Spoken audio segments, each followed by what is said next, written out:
What we do here is go back, back, back, back, back, back, back, back.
Hello there, hello there, hello there, my little squirrels. How the devil are we all? I am very well. I thank you for asking. Apologies for the slightly longer than usual intro. It had nothing to do with me waiting till the final whistle of the Birmingham City versus Exeter City, 2-0 to the Blue Boys. Much love. It had nothing to do with that. And anyone who says otherwise is fake news and probably a communist. So, check the mate. I hope everyone's well. Stop it. Get some help. I really, really fucking should. I did, Flint Reed. Thank you for this image that I've stolen. And that is what's happened here. This isn't like, oh, I'm paying you with exposure. No, I'm just stealing it. It's stealing. So, yeah, that's what's happening there. Kev has combed his hair. Well, I had a shower at half time, so yeah. It's partly combed, true, but it's also partly still a little bit damp. As it dries out over the course of the stream, you'll probably see some of its floof return, I imagine. Anyway, how are we all? Thank you to Genderling, with the delightfully brummy apposite, given what we're about to watch. 0121 Transphobes Do One, oi oi.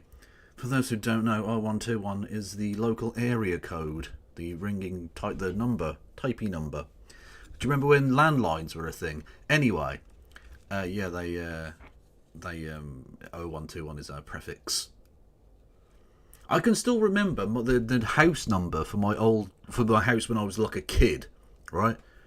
It's like imprinted in my mind forever. And it doesn't matter now because it's not my number anymore. It's like, don't ring this. I don't even know if it's been repurposed. It was 0121 430 1. No, hang on. Brilliant. 0121 430 4061 was the number of the house back in the day, back in the 90s. Who remembers the 90s? Yeah, and when all of the rest of my memories have gone, that number will still exist. A 4-digit area code. What is this? The 1980s? Well, in Britain, it's yeah. In the 1980s in Britain, we had 3. It used to be 021, and then they added an extra 1 because they foresaw a massive increase in the number of landlines. That didn't work out well, did it? I can see Kev killing a giant with a sling, no problem. Oh, good, David. Okay, I'm with you. Sorry, I'm with you. I have a phone number from 1978. That is quite a long time. That is Jimmy Carter was president time. We switched to a 5-digit one when I was a kid. What? Ooh, Morinaka's got a 5-digit one. God, some fucking people.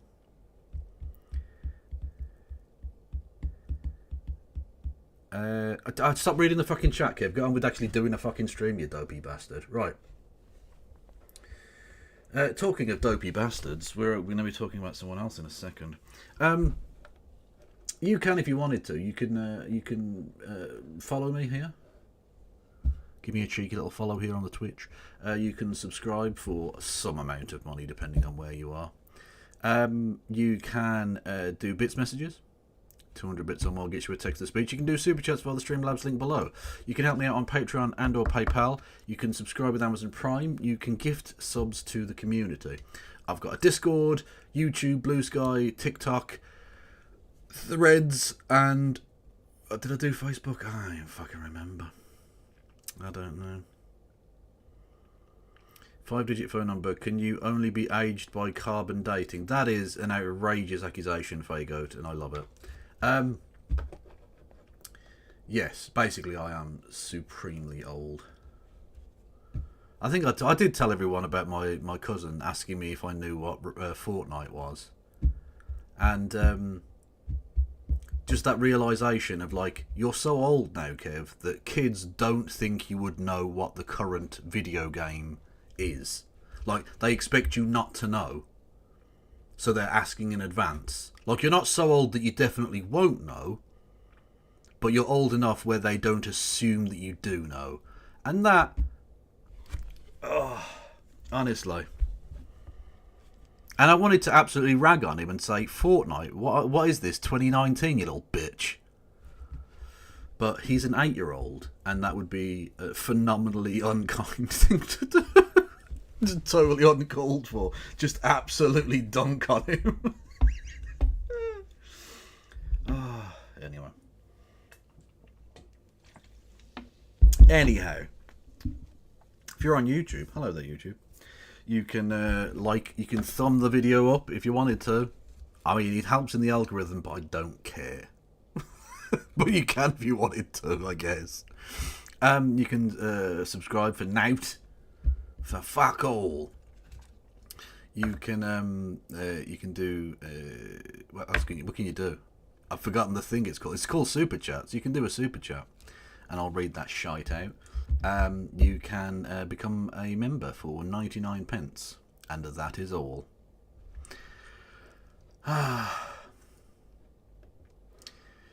Indeed, Beelzebub. Someone did link. Hang on, no, Marcus Drake. Someone did link his PhD. Which is literally, it starts with the line, "Hello, my name is Kent Hovind." Is how Kent Hovind started his dissertation for his PhD. And, yeah, I mean, just wow. Totally not a diploma mill at all. No, totes serious. Totes. Anyway, you know what's also totes serious? Yeah, what a fucking segue. It's that stupid petition that everyone started. Do you remember the petition that we talked about the other day? Yeah, the petition. I am, of course, talking about the petition to bring back Finder's Crispy Pancakes. I'm only joking. No, it's the one to stop killing fish for their fingers. Or the equally serious, call a general election.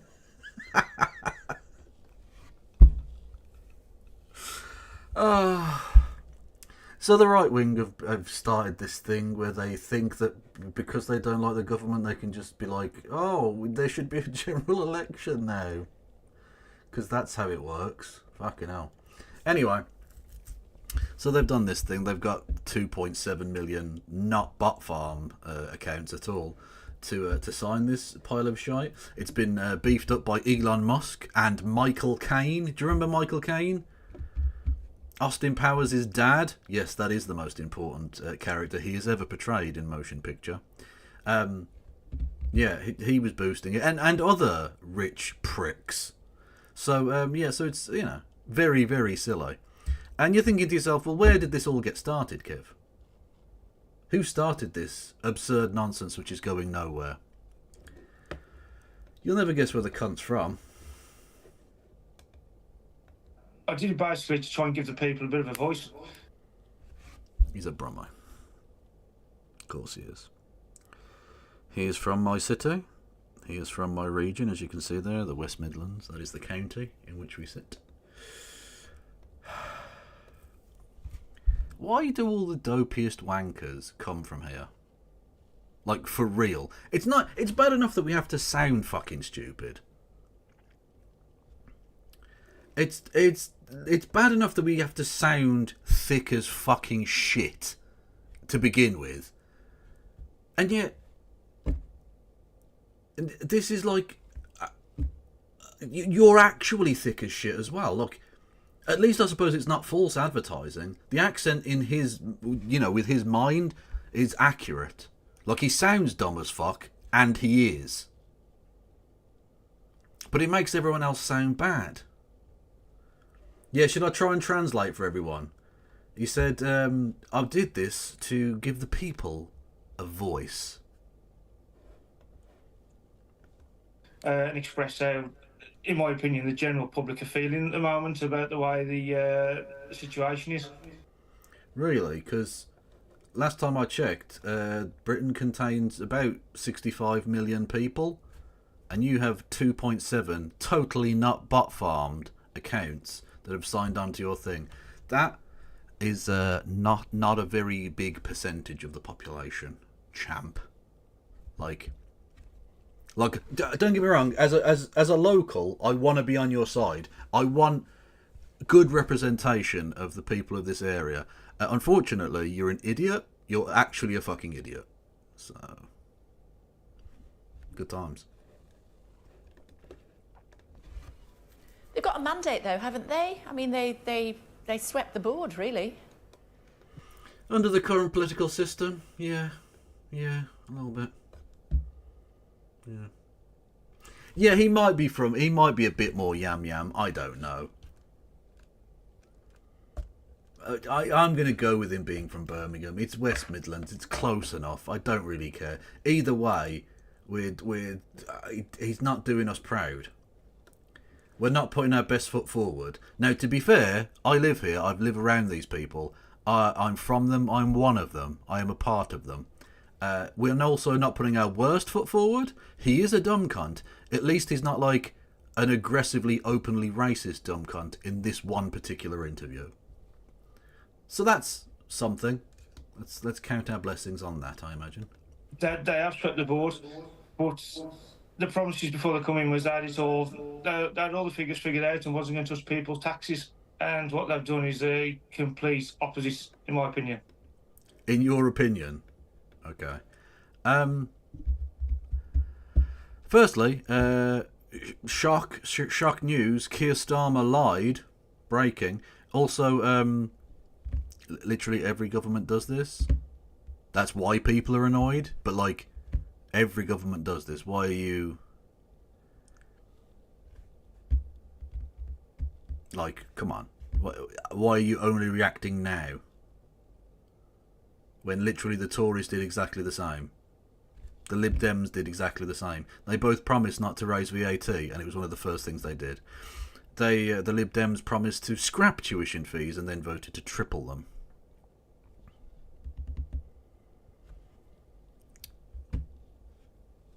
Brilliant. Like, fantastic. I don't think you have a very strong Brummie accent, Kev. No, I don't. No, to be fair, I don't.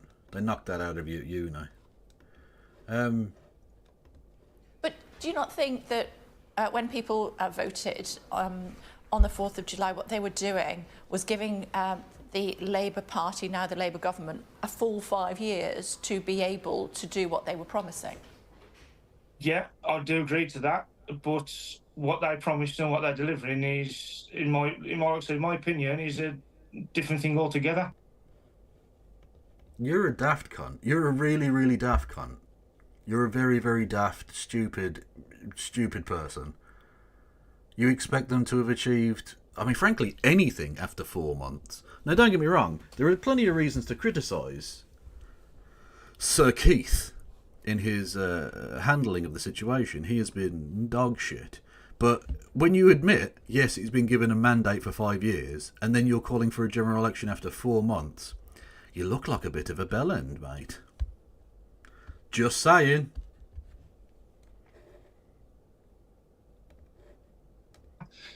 Yeah, I think we should give them a bit more time, though. We should, of course, and Of course. About it, will this... Of course. I mean, I'm only the bloke that started a fucking petition to make sure that they don't. But of course. You are the dumbest cunt on the planet. You really are. A spectacularly stupid man. Not only do you sound like a fucking idiot, you are actually... I mean, I don't know what the politically correct term is. Brain dead? You're brain dead. You're brain dead. You're actually fucking brain dead.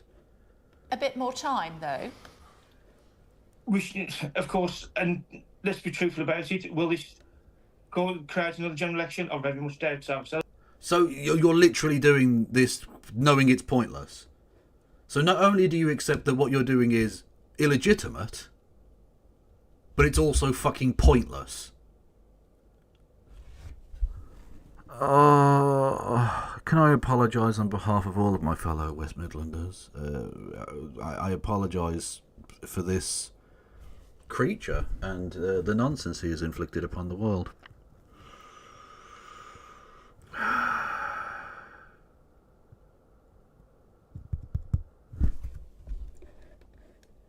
I will get the time, of course I will. But the concern is, they've been in with 5 months, it's been very doom and gloom. The budget, which they've brought out, is going to affect next year, if not... Oh, mate, learn to string a fucking sentence together. It's actually not that difficult. I'm not doing, like, education shaming here, because it doesn't matter how poorly educated you are, you can string a thought together. If you are going to put together a fucking petition on the government's website, have a sentence in your fucking brain that you can speak out loud. Like, it's so frustrating. Because I can make his argument better than he can. I can make his argument so much better than he could. Because he's just sort of stumbling and bumbling, going like, oh, the budget that they brought out, what they brought out. Speak for full sentences, grown-up boy words. We're not at the kids' table anymore. Use your adult words. The budget, what they brought out. Fucking Jesus Christ. Only the highest level political discourse going on. This cunt and his fucking stupid petition have been boosted by the richest man on earth. Again, just going to show you that capitalism does not reward brilliance. Not the year after. So, as a small businessman looking long term, you think to yourself, okay... Small businessman. Small businessman. Is that like the small businessman that... hang on, where is it? Where is it, you old fucker? Where is he? There we go. The small businessman on the farmers' protest. That, you know, happened to be a retired stockbroker who chaired the London Stock Exchange. He was literally the British equivalent of the head of Wall Street. But this was a grassroots movement, everyone. Grassroots movement of working class farmers. Honest. Honest to fucking God. What was the other one as well from the... oh shit, there was the Daily Telegraph. Did I not bookmark it? The Daily Telegraph one. Hang on a minute. This was a fucking belter. Daily Telegraph. Here we go. Fucking amazing. Amazing. Everyone get your tiny violins out. Honestly, the smaller the better. My 12th century castle is at risk under Labour's tax raid. I am so angry. Just salt of the earth castle owners. Oh, honest to God. Do you honestly think this is going to work on anyone? Do you honestly think, look, it's like you're asking us to set a certain choppy machine up. Gil, calm down, mate. Not yet. It's like you're asking us to revolt. I swear to fucking God. Can we all have some F's in chat for this man's 12th century castle? For shame, Labour. For shame. Unbelievable. Anyway, so let's listen to this small business owner. Where is he? Small business owner.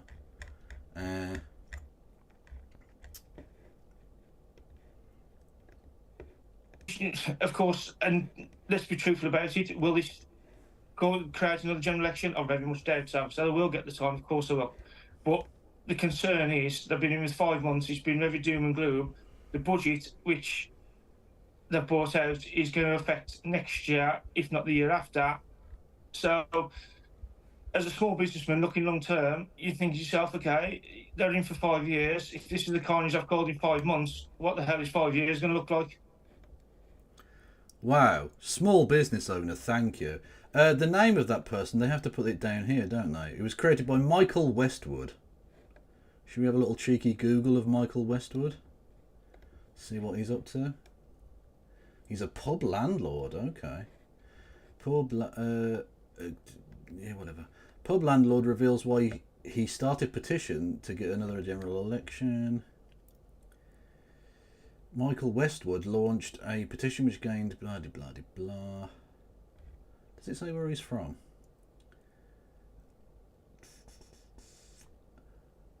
Mr. Westwood, who runs 3 pubs in the West Midlands, so he's not even like a single pub landlord or something. He owns a small chain, admittedly, but a chain of pubs.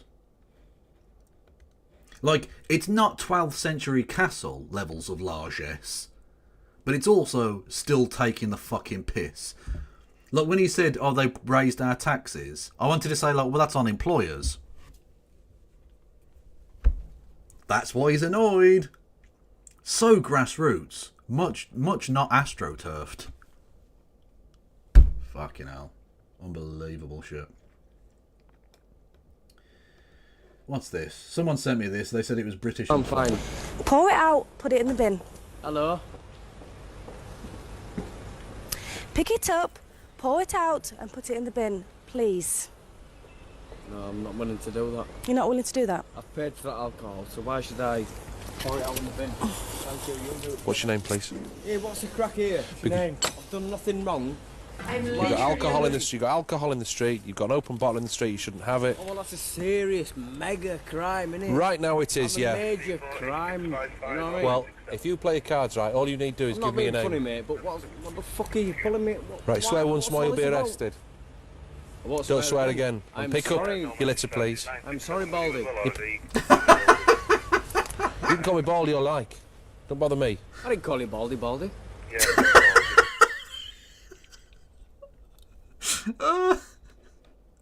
The thing is, right?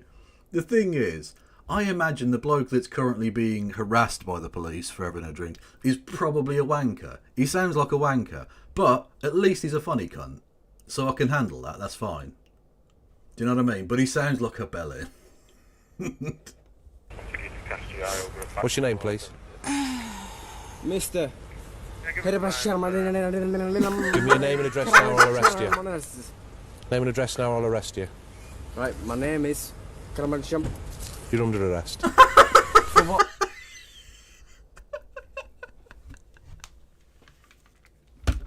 I mean, I'm even going to overlook that was slightly racist. I'm just because he's fucking with the copper, so like I'm fine with that. I'll allow a microaggression every now and then if it's to fuck with the pigs, you know. What, for what? You swore at me, I warned you. Now you won't give me a name and address. Because you swore at me. Now you won't give me... Oh my god, you're being arrested for swearing. I am fucked. Let's be entirely honest. If they're going to start arresting motherfuckers for swearing, I am in trouble. I am very much in trouble. me a name and address. That means I can arrest you. Under arrest? Yep. Can they do the Can they do the death penalty for swearing? Because if so, I might actually be the first one on death row. Sir, have you? I'm under arrest for what? In you get. I'm under arrest because I didn't give him my name. Partially. After making the arrest, the officers noticed... Well, thank you for keeping the streets safe from that guy that was doing nothing. Brilliant. Just around the corner, someone was being brutally stabbed to death and the police did nothing. something strange.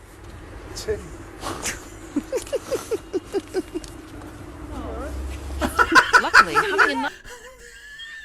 Just a bloke sat down in the telephone box. Wowzer. Love it. Love it. night out in the phone box isn't an arrestable offence. Yeah, that's fine. In the van... That's fine. You can have a chill in the phone box. Not a problem. I mean, I wouldn't because people piss there. That's gross, but whatever. And the Joker still hasn't learned his lesson and continues to give the officers grief. Bear in mind that local knowledge is your experience. My uncle once called you a profanity artiste. Well, thank you very much. I will put that on my fucking gravestone.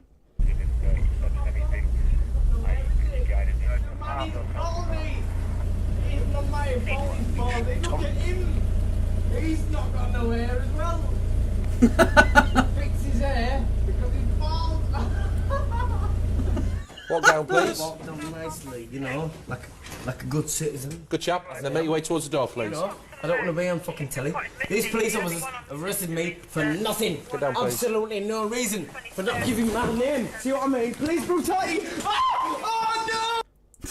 I'm being oppressed. I'm being oppressed. Oh, please don't do it! See what I'm saying, mate? Nice good TV, doesn't it? After a night at the cells, the Joker refused a fine for being drunk and disorderly. The matter will now have to go to court. Jesus Christ. Amazing. Honestly, it makes you proud to be British. It really does. To unleash a torrent of abuse. We had those women a few shit outside again. Take two. Well, fuck. Oh shit! I've said fuck. Oh fuck! I've said shit. No, look.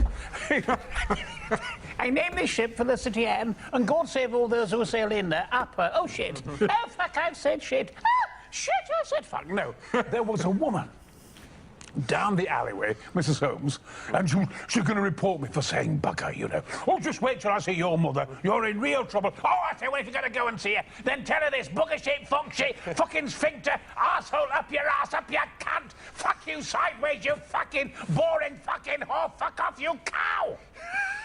So go and fucking repeat that to my mother. Absolutely delicious. Honestly. That's the level of nonsense I aspire to. That's the place I need to get to, you know? Why is this fucking stream called Live November the 26th on YouTube? That is, honestly, Restream are fucking me at the minute. Why are they doing this? Why is this happening? Answer yourself, prick. November 26th? What? There we go. View stream. Oh, pardon me, sideways. Okay, will that update now? Hey! Now we have the title I gave it 2 hours ago. For fuck's sake. Bumperclats. Anyway. This is absolute slop. I'm not going to pretend otherwise, okay? It's Metatron.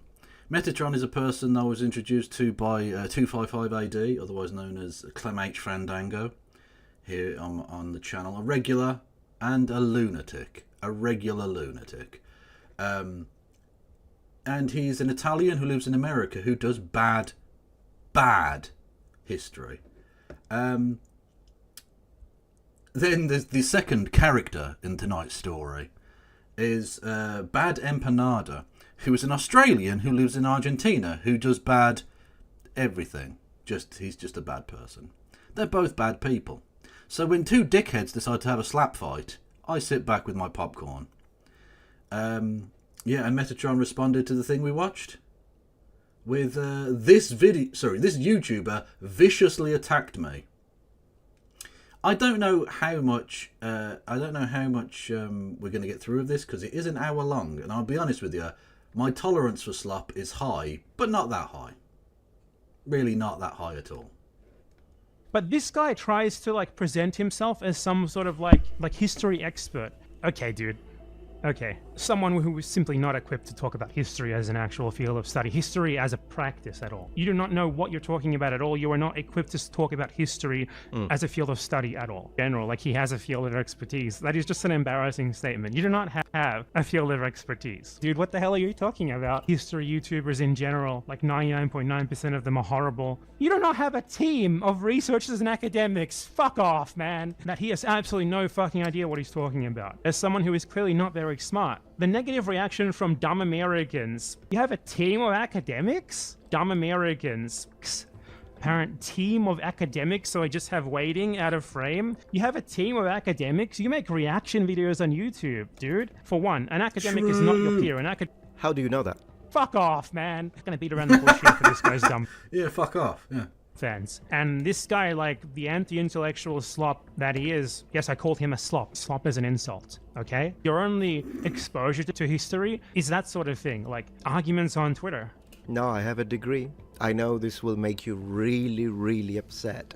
Fuck off, man. Yeah, having a degree doesn't necessarily make you that much of an expert, does it? Especially when it comes to something like history, because you can have a degree in ancient Mayan history.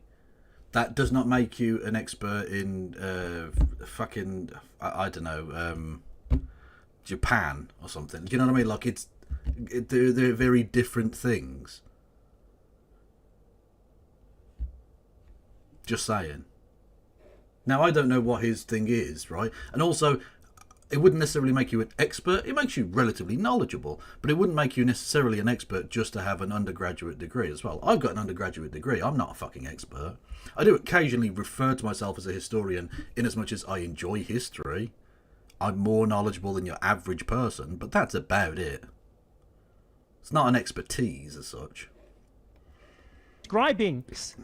This guy doesn't understand that because he's very dumb. He's simply not qualified. You don't need to do this much of a fucking clip chimp thing at the start, mate. Just do the thing. Why to be talking about the things that he's speaking on? Say that for history in general, he should not be talking about, especially not in an academic fashion like this. I will. Okay, let me tell you this, Bad Empanada, so we understand each other well.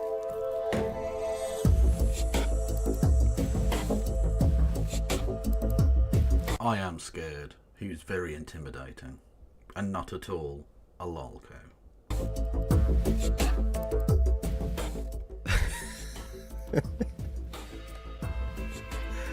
Holy mother of Skyrim. Hey noble ones, welcome back to my channel. This is the Metatron speaking. So about 5 days ago, as of the making of this video, a YouTuber by the name of Bad Empanada reacted to a recent video of mine on one of his live streams. As you could probably tell from the brief intro clip montage I just showed, this was an embarrassing mess of a video. No, I mean it. The entire 32 minutes and 9 seconds of this video, which of course I've watched in its entirety, taking down notes, is just a massive unbroken chain of ad hominem attacks of the worst kind, juxtaposed with lies about me, my professional career, my channel, my team, my community, my subscribers, and the type of content that I make. Not to mention strawman fallacies, red herrings, you name it. This came up... Wow, somebody has been surfing on Reddit. Well done. ...to be the most petty, disingenuous, dishonest, and angry, slanderous video I've ever seen. Hey, but on the positive side, at least he hasn't seen my videos then. Ew. He chose a good picture of me. I look dashing on that thumbnail, so thank you, I guess. Not as dashing as Ethan Klein wearing a diaper. Just saying. That's just there, ominously above my head.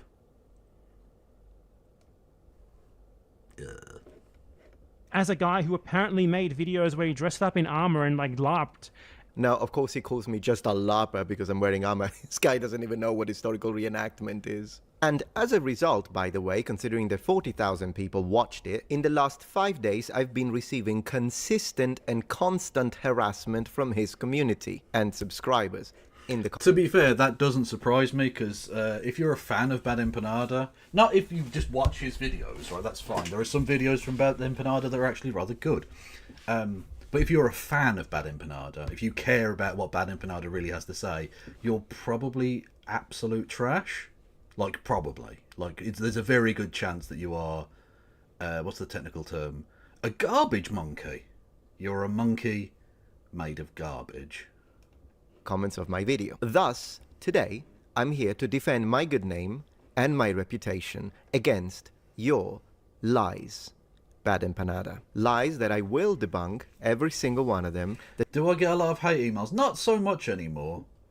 I did used to a little bit more, but I mean, I don't really care either way. It doesn't really bother me. Like, it's one of those things where you sink or you swim. You either get used to it, you know, people who don't stick around too long get, like, driven out by shit like that. The people that are around for a long time just learn to deal with it. Thankfully, I was never really bothered by it to begin with. Mainly because I'm happy with who I am. So I don't really give two fucks if other people think I'm a cunt, really. Like, and that's not to say there aren't people... Like, if Christy had criticisms of me, that I'll listen to, because I respect her a lot. But some wanker on Twitter, I don't give a fuck. Some wanker on Twitter with, like, a Pepe emoji, Pepe fucking avatar, well, I don't give a fuck what this cunt thinks. If they died tomorrow, I wouldn't know. And even if I found out, I wouldn't care. Nothing of value would have been lost. That you told about me, my channel, my team, my subscribers, and the entirety of the history community. But differently from him, I will only attack his arguments. I'm not going to insult him once on this video. One, because that's not how I operate. Two, because he made it that easy. I don't even need to. So after having carefully analyzed this video, I would say it's divided into two sections. The first 8 minutes and 20 seconds are just straight up lies and insults. He doesn't even discuss my arguments at this point, he just tries to discredit me to prime his audience against me, hence making his otherwise weak counter-arguments more credible. This is a specific logical fallacy of prejudice called poisoning the well, which is a type of cognitive bias that Wow, you really are so Reddit atheist. Which is ironic, because you're a very Christian person, but, like, you're just... Yeah, just going about fallacies all the time. Brilliant. That works, I guess, for some people. He will return to immediately after even he starts to address the first point. In other words, this constitutes over half of his entire production here. Oh yeah, don't get me wrong, he will absolutely insult him, I'm sure, yeah. Of course, I'm not asking you to believe me, check this out. Poisoning the well is a tactic of discrediting an opponent's argument before it's made by casting doubt on their character, motives, or credentials. Well, within the first 8 minutes and 20 seconds, he did all three. Okay, but the thing is, my duderino, it could also just be that a person wants to give context. Because if his argument is, this person doesn't have expertise, pointing out that they don't have expertise isn't really that much of a gotcha in terms of poisoning the well. It's just literally like stating the point that he's making. Yeah. Which unfortunately confirms the fact that this entire response video is in bad faith. Long time. Is that you poisoning the well? You see, everyone can do it. Everyone can just point out, like, loose associations to logical fallacies. Because everyone kind of skirts that line a little bit, especially in online discourse, because there's no, like, peer review that's going to stop you. So people skirt around that kind of thing. If you're just saying at the start of a thing, this person is a bad person, that could just be you saying they're a bad person. Or it could be you poisoning the well, and therefore you don't need to listen to anything this person has to say. You see? It's fucking nonsense. Stop it. I wanted to make a video about how history YouTube sucks, why it sucks, etc. But the problem with that is, the second that you make a video like that, you also need to provide examples. And when you provide examples, they're going to be YouTubers. And when you provide YouTubers as examples, you automatically ensure that a large portion of the audience is not actually going to engage with what you're saying and is rather only going to engage with... Well, this LOL UK, you raise an interesting point. If Baden Panadra is garbage, but his position on Palestine is pretty spot on. Yes and no. Broadly speaking, his position is good. Broadly speaking. But he has said some unbelievably sus shit. Some unbelievably, I would say, genocidally anti-Semitic shit. Like, he's a sussy backer. Is all I'm saying. Yeah. With whether or not they like the person that you're talking about. That is what it immediately becomes all about. Nothing but that. So it's like, okay, why would I bother to make a video explaining why history YouTubers in general, like 99.9% of them are horrible, and they don't actually do anything resembling history, which I will explain what that actually means in a second, when it's not going to get through to anyone. Everyone is just going to have an adverse or a positive reaction based on their own preconceived notions around those creators, which are usually based on whether they agree politically with them and not actually anything else. So, well, that happens, Bad Empanada, because you attack people, not arguments. So, of course, people are going to go into defensive mode. Exactly like you... I love that this guy goes on about attacking ideas when I think has his last 2 videos been about the hang on a minute, where are we? He's obsessed now with Gladiator 2. In the last 2 days he's put out 2 videos totaling nearly an hour in length on Gladiator 2, which they've decided is woke because it's got a black man in it. But, you know, he attacks ideas. Didn't you know?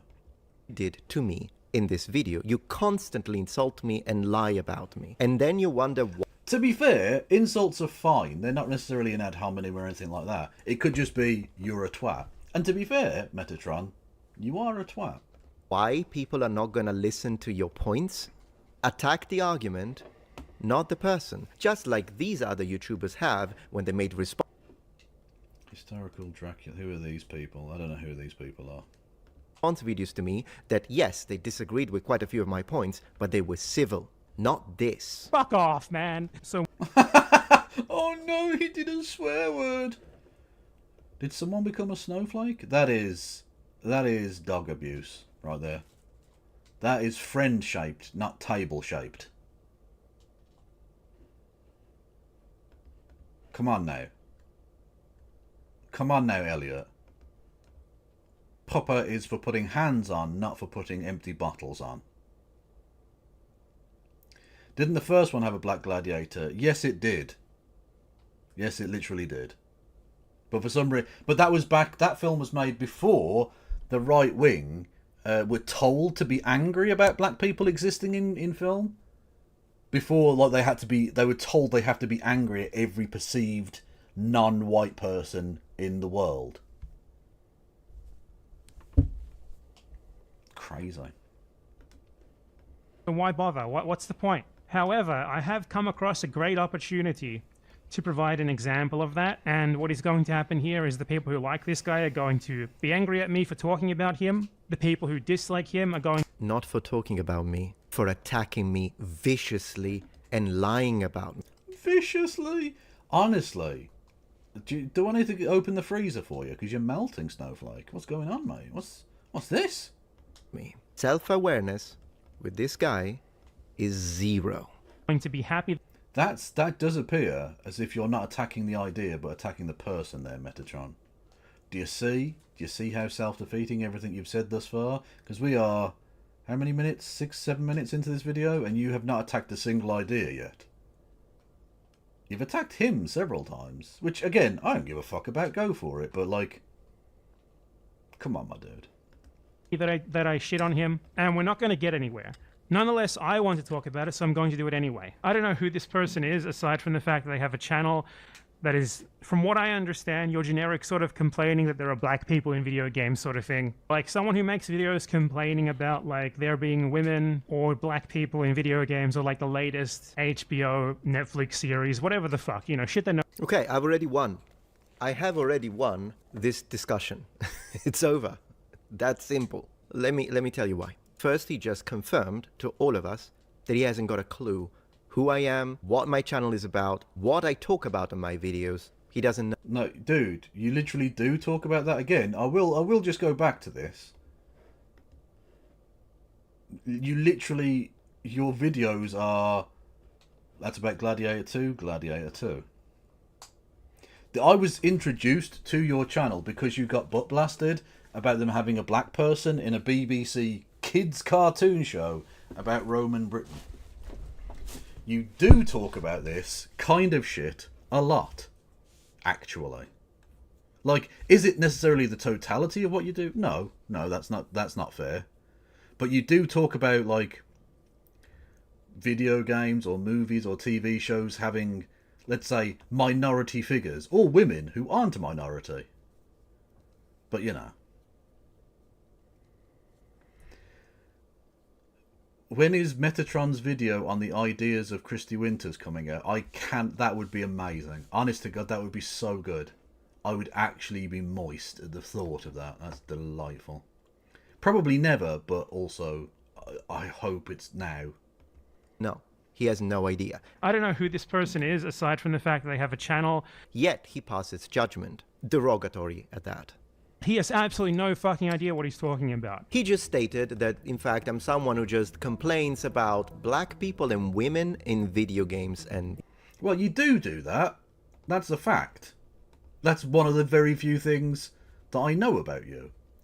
You do talk about some other stuff.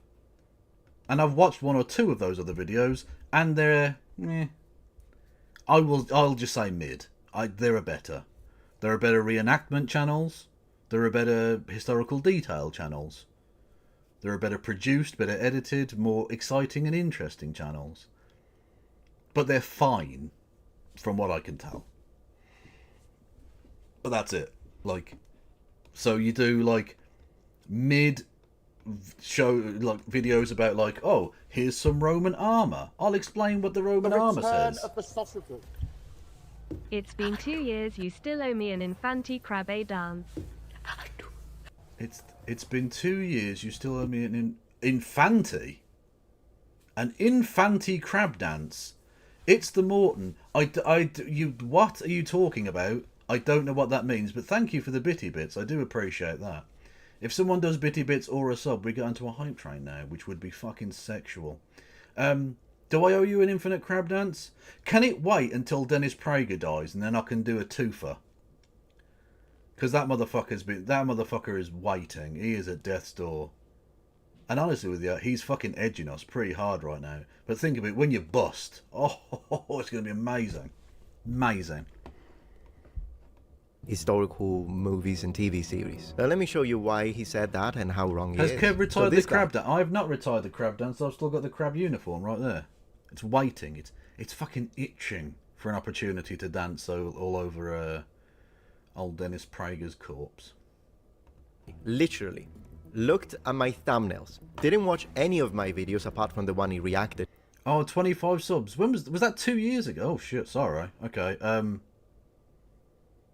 Oh, okay, thank you, It's a Morton with 20 gifted subs. That's mental. Firstly, that's fucking mental, but also thank you enormously. Okay, I guess we do the crab dance then. Can someone link me the video of the crab dance? And I'll just do the crab dance now. And we'll hope it coincides with Dennis Prager dying. Fingers crossed.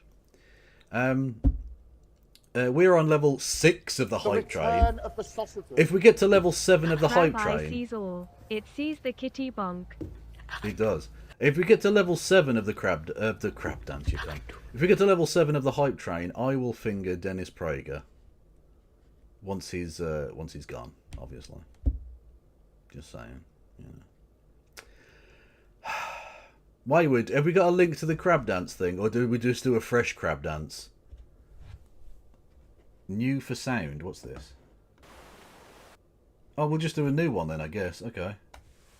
I'll tell you what I'll do also, right? I'll go to camera. I'll turn off sincerity cam. Fuck it, who cares, right? Boom. Okay. I guess I've got to get the fucking thing on. Give me a moment.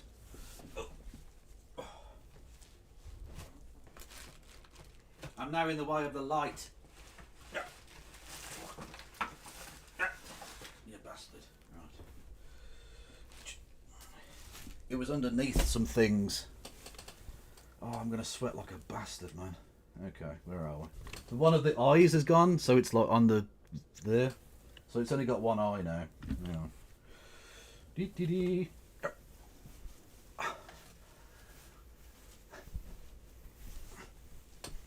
See, I'm letting you see past. I'm letting you see the preparation I put into this stream. I'm breaking the fourth wall here tonight. Is this inside out? I might be inside out. I'm not sure. Fuck it. No, we're good. We're good. Okay. Fuck me sideways. I'm already sweating like a pig. Okay. Totally not worth it, but thank you for the thing anyway.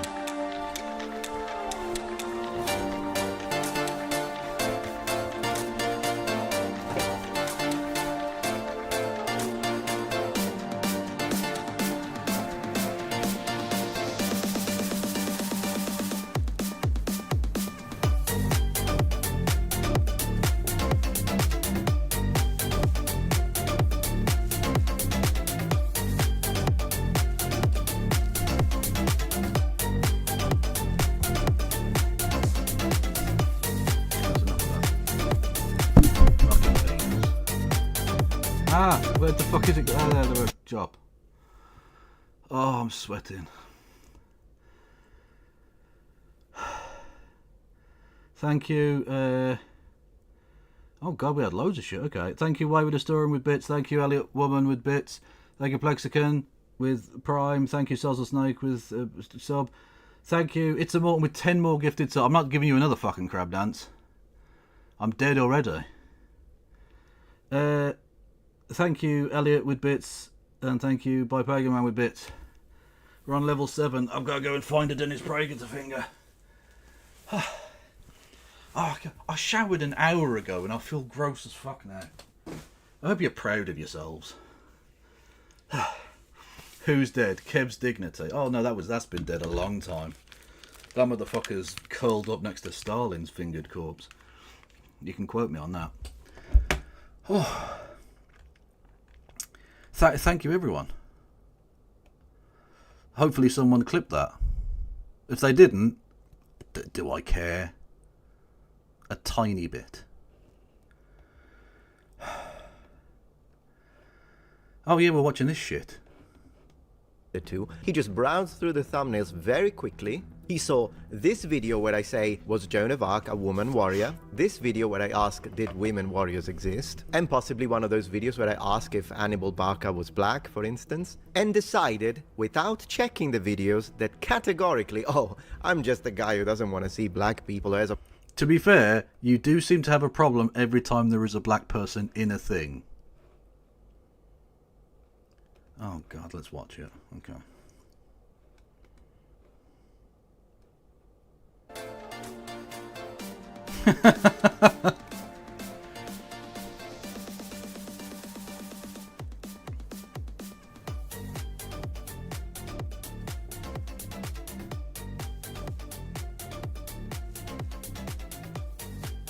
Money well spent. Money very well spent.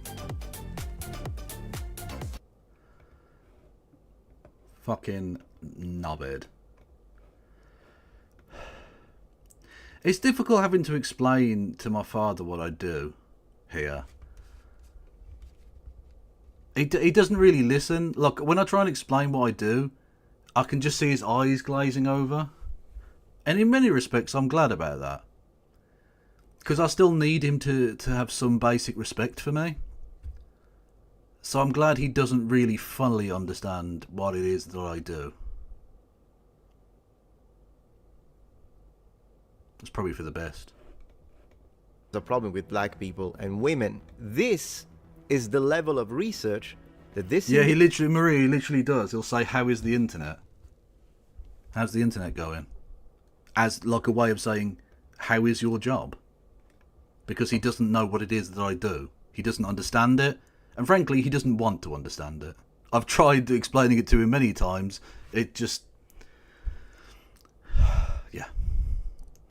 Kev filled out a crab form for that crab costume. I literally could. I mean, I pay tax at source on this, but like if you get big enough, like Hassan, right? Hassan would have to put in his own taxes and shit because he earns like way more than all the rest of it. And I'd be able to write that off as a business expense, and you literally can do that because you're essentially self-employed, right? And so you can have like your computer. If you buy a new computer, that you can write that after taxes. Do you truly know what you do, Kieran? I don't know anything. I mean, I'm literally watching Bad Empanada sweating because I was just doing a crab dance. So like, I don't want to understand what it is I do either. Hype chest, what's that?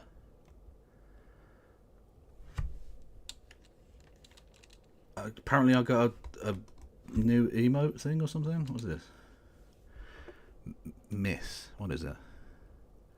Limited time only. Ooh, cool. It's HMRC in the UK, not IRS. Well, yeah, but the same basic principle applies.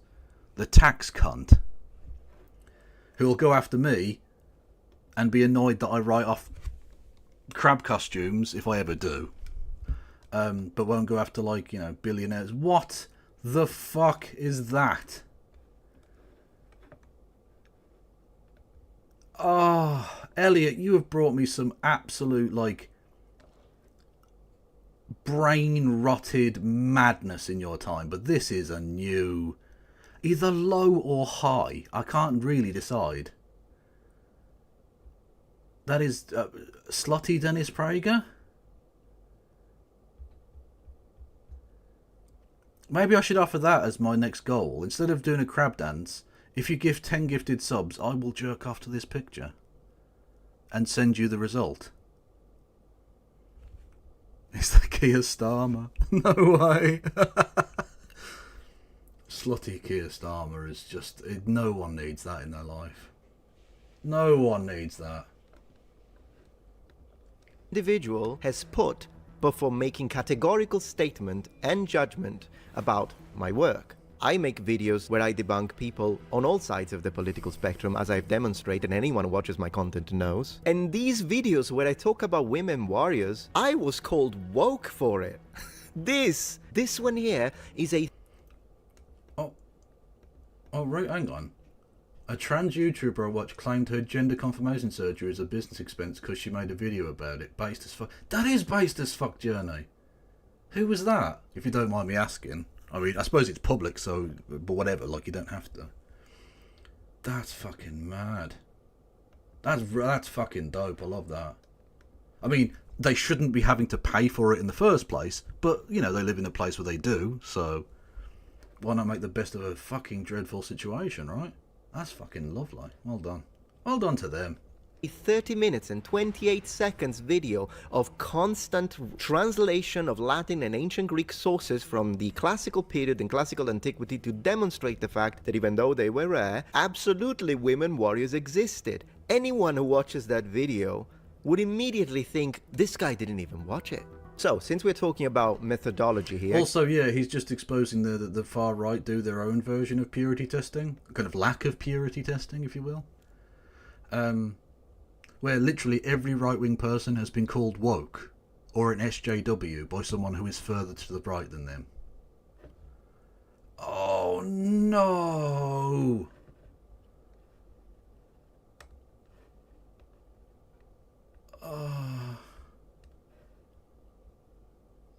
Oh, the cum gutters aren't helping. Oh, no.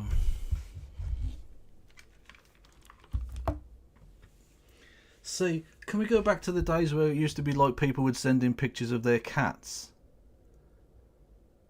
I used to love watching the you pick pics of cats and dogs. Oh, that's funny. Oh, here's a cute capybara. Now it's look at the Prime Minister's Prime Minister. See, I don't know.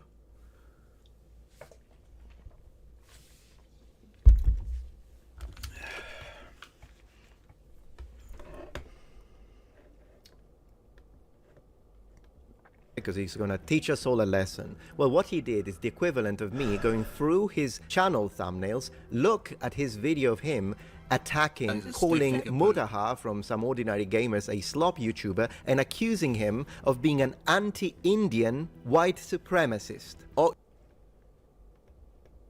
I don't know who that person is, but so I don't care. Thank you, Wayward Historian, for gifting a sub to Maria End, who are both awesome people. Missing my Blue Sky and Twitter retweets yet? No, Fogel. No, I am not. You are a degenerate. I love you dearly, don't get me wrong, but you are absolutely a degenerate, and God bless you. Cavi, have you seen the Destiny leaks where he said he was afraid of us swallowing a butt plug while on stream? What? Hang on. Afraid of swallowing a butt plug? It's putting in. If you're afraid of swallowing the butt plug, you are putting it in the wrong end. Or does he mean swallowing with his anus? Like. And no, I haven't seen that. But that does sound about right. Have I ever told you that when I was 17 I once masturbated so hard I felt a lump on the side of my dick from the bruise I gave myself? Were you punching your penis? How did you bruise your cock? What the fuck are you... What? What on earth you... What? The fuck... I hope you're well now. Hey, this is what we're after. Everyone go and follow by Pagan Man on all of the platforms, including TikTok. That's what we need. That's the kind of pussy we want. Of the sausages. We should all know less about each other. I just want to know less about the universe. That's why I watch Slop, to kill the brain cells. Because the brain cells being active means that I know things, and knowing things is pain. That's the way I look at it. Knowledge is pain. Oh, yes. Double pussy action. Let's fucking go. Absolutely love it. I love it when cats use another cat's butt as a headrest. Like, they couldn't give less of a shit. They're just in their own world. We're just a part of it, you know? Just like, yeah, I'm going to use the ass of another animal as a pillow. And what? It's like the chaddest shit imaginable. I love it. You're hating on a brown man. What's your problem? By the way, Mutaha is great. Some Ordinary Gamer is a great YouTuber. Of course he hates him. And he has multiple videos where he insults him. This is, ladies and gentlemen, the level of documentation we are talking about when he makes categorical statements. And this is nothing. You've seen nothing. Check this out. This is just the misjudgment part. We still haven't got to the lies and insults yet. This is his level of intellectual coherence. So this is... He's especially angry about that, but he's... I don't know how much more I can stand of this, and we're not even 10 minutes in. Angry about it, and he just gets angry, you immediately get angry. Of course, he'll get angry about that. You see that, and you just start grunting like a caveman in anger. Like, this guy would get mad at... What the fuck are you even talking about, dude? So he'll get really angry about this one. That you laugh at, like, she's describing what the people... And he's just angry. Object very much. The angry man. Stop. The only angry person in this room is you. You see someone describing history, describing facts about history, and your immediate reaction is, "Oh, so this is this Weasley argument, this goddamn caveman." Oh my gosh, this guy. So funny that he keeps saying I get angry, even though I'm laughing on that video and this one, and he is clearly having a high blood pressure episode here. I really hope he watches his Salt, because he's gonna have a heart attack. No shit that no one cares about. And he made a video debunking a historian, which is apparently something that he does a lot. because I looked at his channel, he's got like 5 other videos like this. Yeah, probably like getting close to, what, 20 now out of 1,000? But he looked at my channel. Now, also, did you notice how angry he is when it comes to the idea of challenging academic authorities? He made a video debunking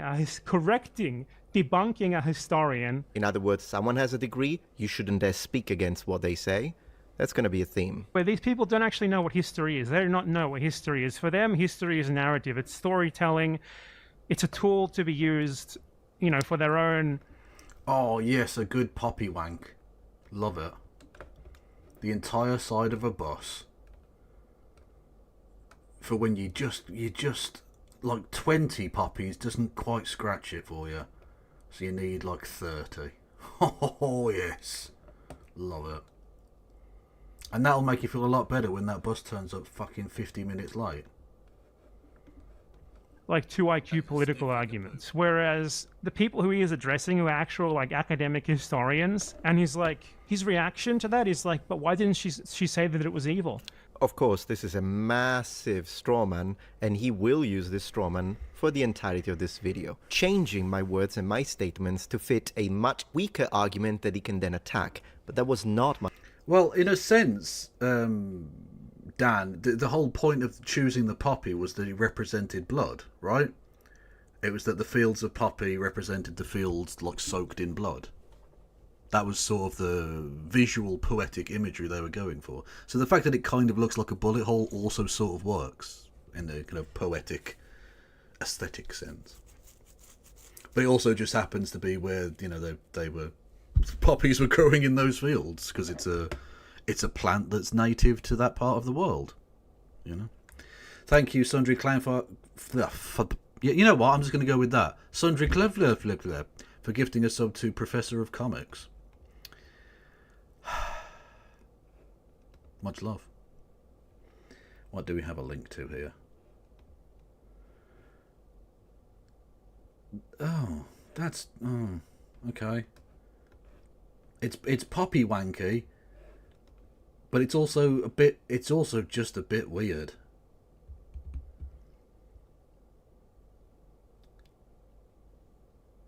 Yeah.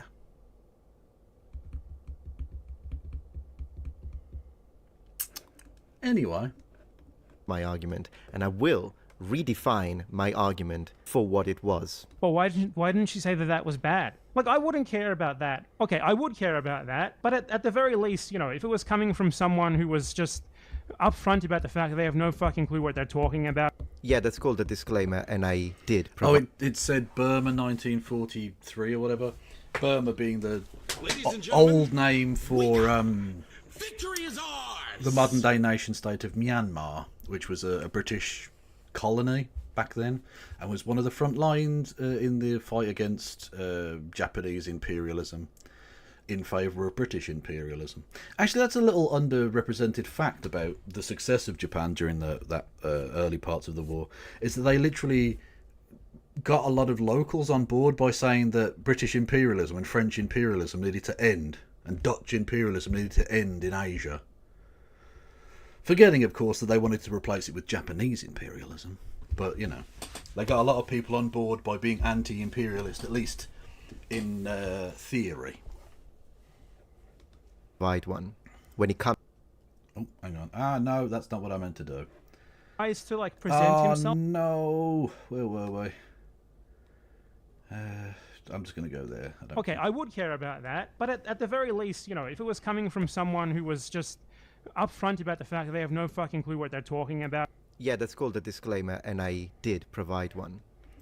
No, we don't hate the Remembrance Day or anything like that. It's just the kind of veneration, the kind of almost religious overtones to it, like it's a national religious thing. It's very strange. I don't like it. What is this? Have you ever worn a butt plug? I've been using one the past 2 days. Oh, I don't want to listen to... I don't want to watch Destiny talk about stuffing things in his arsehole. I don't need it. Yeah. Thanks, Wayward. I came for the cat videos, but stayed for the shitting on Meta. Well, thank you, Ginger Greek. Much love. Thank you for... thank you, clarification, Poppy. Ah, there's too many words. Hello, YouTube. How are we? Right honourable member. True. When it comes to Soviet history, which was that video, I did provide the disclaimer, and I was upfront about it. Oh, but the part about the disclaimer? That's one of my favorite parts of this. It's one of my favorite. And what they're doing is just trying to make a dumb political argument. Okay, great, whatever. But this guy tries to like present himself as some sort of like history expert, an authoritative expert, and the way that he does that is absolutely crazy. He takes a bunch of like terms from academia that is like, I guess, heard of like in passing, and tries to apply them to himself. And half of you have already figured out who it is, obviously. However, I'm going to provide an example of that from this video just to start with, just to give you an idea of what we're dealing with here. Just to... I need you to tell these two animals, these two absolutely delightful creatures, that I would die for them. Okay? I need you to tell them personally, to their face, that if anything ever happens to them, I will avenge their death. Okay? They need to know this. It is important. Start out showing you the way that he presents himself. Before I present my ideas, I do want to underline the fact that I am no expert on this field. This is a little bit outside my field of expertise, and also unfortunately I don't have a team member with my researchers and academics that is specialized in this area. Therefore my words cannot be peer reviewed for this video, which basically means do take whatever I say with a pinch of salt. I'm telling Okay, so firstly, let's make something clear here. You are not an expert on any field. You do not have a field of expertise. You're a YouTuber who makes reaction videos to whatever shit shows up on your feed. I do not understand. Like, he's trying to say that he's not an expert specifically on Soviet history. So take... Why did he repeat the thing? Why did he make that skip 4 times? Like, that was a good point. Take what he's saying here with a grain of salt. No, that is not anywhere near far enough. That is simply not the case. You do not know what you're talking about at all. You are not equipped to talk about history. Quality dad joke in YouTube chat. Let's get that out of the way first. yeah, man, this guy's really angry, very emotional about this, clearly. Okay, let me respond to that. I will address the part where he says I'm not an expert on anything. Of course, he keeps saying that. And I do have a field of expertise. I usually don't show my qualifications. One, because I don't want to sound condescending and arrogant, just showing my freaking CV and academic background, which I do have. I will, of course, present it today, and I'm happy to swear in front of a court of law when it comes to my personal qualifications. But I really love the part where he says that my disclaimer, I have 2 disclaimers on that video, one at the beginning when I specifically tell to not attack the historian nor the channel in question because I'm only attacking the arguments, not the person. I did say that. And then the second disclaimer, which is the one he says is not enough, when I say, hey guys, when it comes to this specific topic, because it's not ancient Rome, it's not medieval history, it's not feudal Japan, and it's not languages, language learning and linguistics, which are my fields of expertise, as much as that. This is actually very boring. I thought this was going to be a lot like more intense because it's called "This YouTuber Viciously Attacked Me," so I was expecting more to this, and then it's just nothing.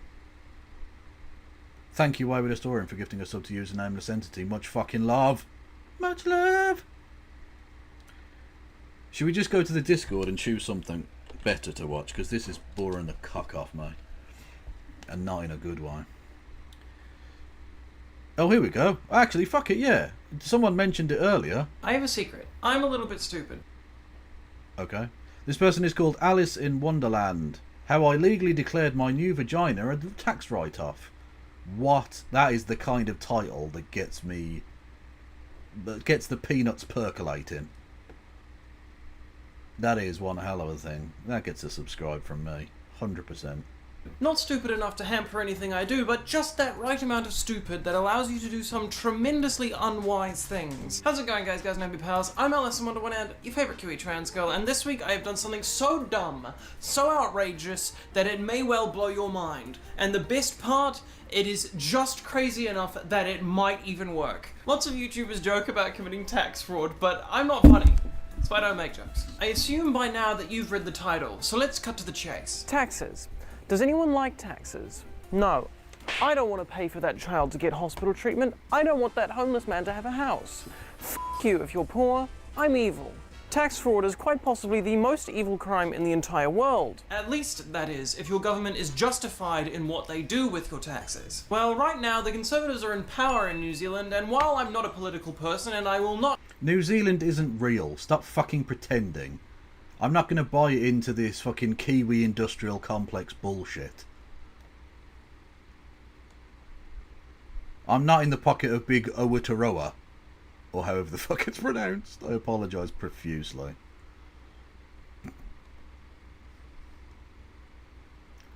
Baby duck can't stay awake. Oh, hello.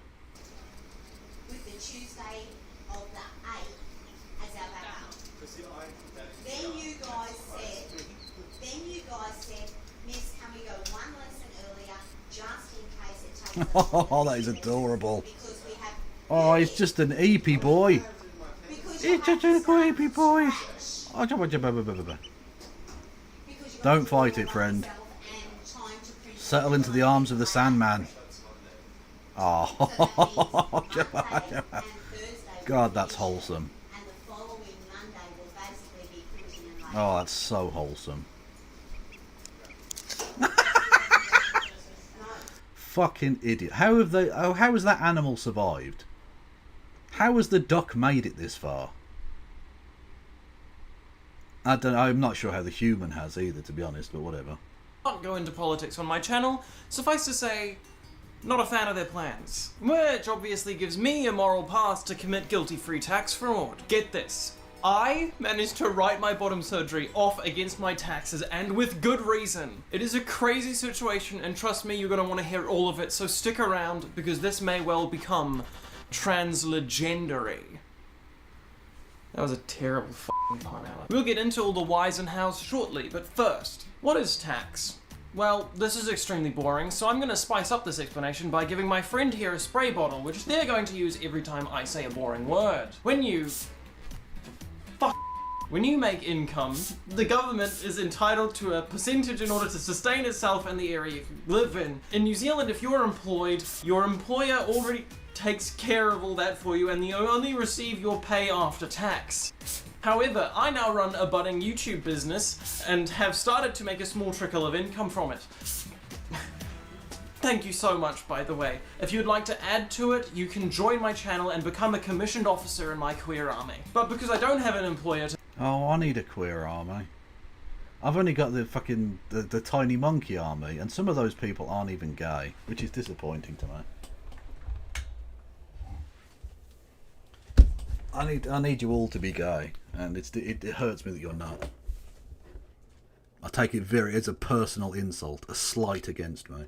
To manage my accounts for me. That means I have to determine and pay my own taxes. Considering I already have a full-time office job, this basically means that any income I make from YouTube is additional and needs to be taxed at around 30%. What this means is that for every $10 that I make, I need to give the government back $3. Whew, here we go. I love the fact that that's obviously been done for so many takes that shirt is now soaking wet. You can f off now. And so then we venture forth into the land of business expenses, which will then lead into the sheer scope of my genius. Please bear with me, I will try to make the math fun. You only get taxed on your profits. You see, when you make income, the total money that goes into your account we call gross income. This is also gross income, but in a more literal sense. Oh, what's it like collecting bull cum for a living?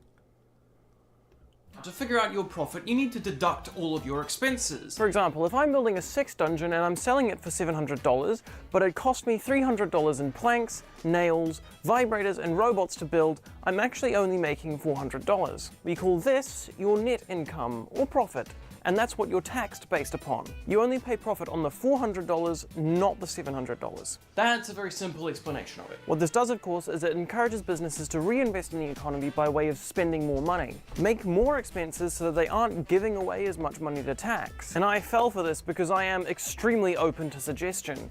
One time I got pulled over and the police officer asked for my license. I gave it to him and then drove away.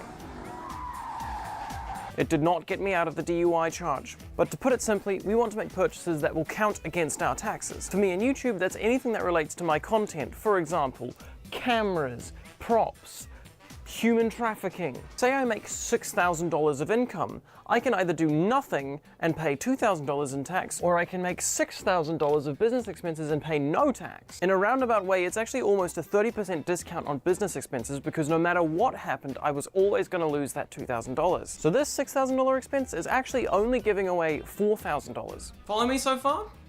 Good. So, how the flying f*** have I managed this, you may ask? Well, it's time for big brain mode. Allow me to explain to you my reasons. To start with, I'm fucking insane. In this meme, I was placed in chaotic neutral, but then Yuko put me into chaotic evil. But the truth is, I am just chaotic chaos. I am chaos for the sake of chaos. I wanted to see what would happen, and this is where it gets really interesting. On September the 19th of 2023, I got gender reassignment surgery. This was a huge cost to me, and a lot of the motive behind the operation was documenting it for you, my audience. I've now made numerous videos regarding my surgery, but these two are the most successful. My original has almost 100,000 views, and my second is at 50,000. The impact they had on my channel and subsequently my online business is immense, but complicated. I can easily see these metrics and say with evidence that I made a not insignificant amount of revenue from these videos, not to mention the subscriber gain. But there's more to it. Think about the people that clicked on this video and then subsequently got recommendations for other videos of mine, and they may have then watched those videos and then subscribed. And now all of a sudden they're getting recommended lots of my Am I helping someone do tax fraud in New Zealand? Because I'm very much here for it.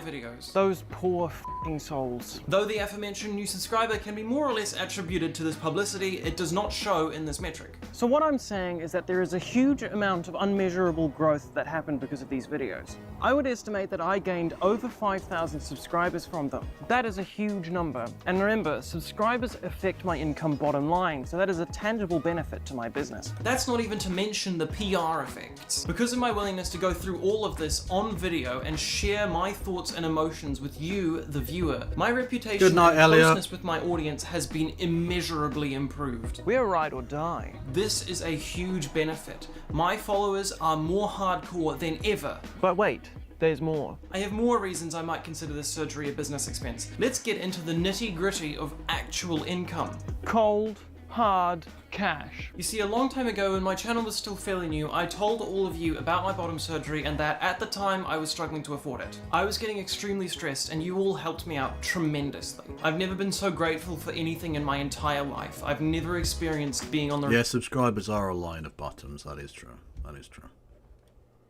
Receiving end of such. That's why I'm the top of the slops. Violent kindness. You made donations through my Buy Me a Coffee, through which I raised $7,000 or $8,000 last year. It was a huge help, and it classifies as income. Income I would not have gotten had I not reached out and asked for help on my YouTube channel. That's right. There is already a return on investment, and I hadn't even had surgery yet. But there's more. Later on, I enabled memberships on my YouTube channel, and I know for a fact that those increased after my surgery. And more. In April this year, I went batshit insane. I lost a bet with my audience by losing the halftime show. And on your insistence, I swallowed my pride and wore a kaukini. It was the most humiliating thing I've ever experienced. I regularly dress as a crab. That is all. Ate grass. Okay, that's on weird. the worldwide internet. But more importantly, it was a temporary. No, that's weird. OnlyFans gig. The photos were up for only a week, and then the OnlyFans was gone. Or at least mostly gone. There's still a photo of my gigantic ginger pussy on there. But what I'm saying is that in 1 week, I made about 4,500 New Zealand dollars. Money that I would not have been able to make had it not been for my bottom surgery. Even setting aside the matter of confidence in my body, I would not have been able to fit in the kaukini before, not to mention it would have been inappropriate and, too revealing, potentially damaging for the future of my channel. At the end of the day, my quest to get bottom surgery and record it all for you, my audience, resulted in my YouTube channel dreams becoming a reality. This is first and foremost a passion project for me, and it always will be. But my bottom surgery actually made this a feasible future business opportunity for me. I hate all this corporate talk. My mum should crochet me a crab kini.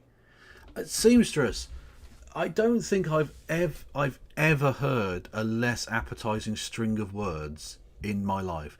The idea of my mum making a piece of clothing meant to cover my cock and bollocks is already weird. But also a crab bikini. So she would know that her middle-aged son was going to put his junk on the internet covered in loosely knitted, because crochet is not... like it's difficult to get a tight weave on the crochet. I mean, you would get pubes. You would definitely see pubes.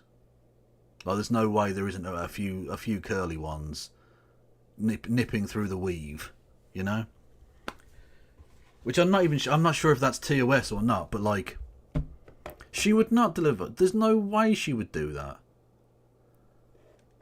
And I'm not asking her anyway. That's disgusting. You people are fucking freaks. I mean, I love you, don't get me wrong, but like, I love you like an illegitimate child. Partner push 2030.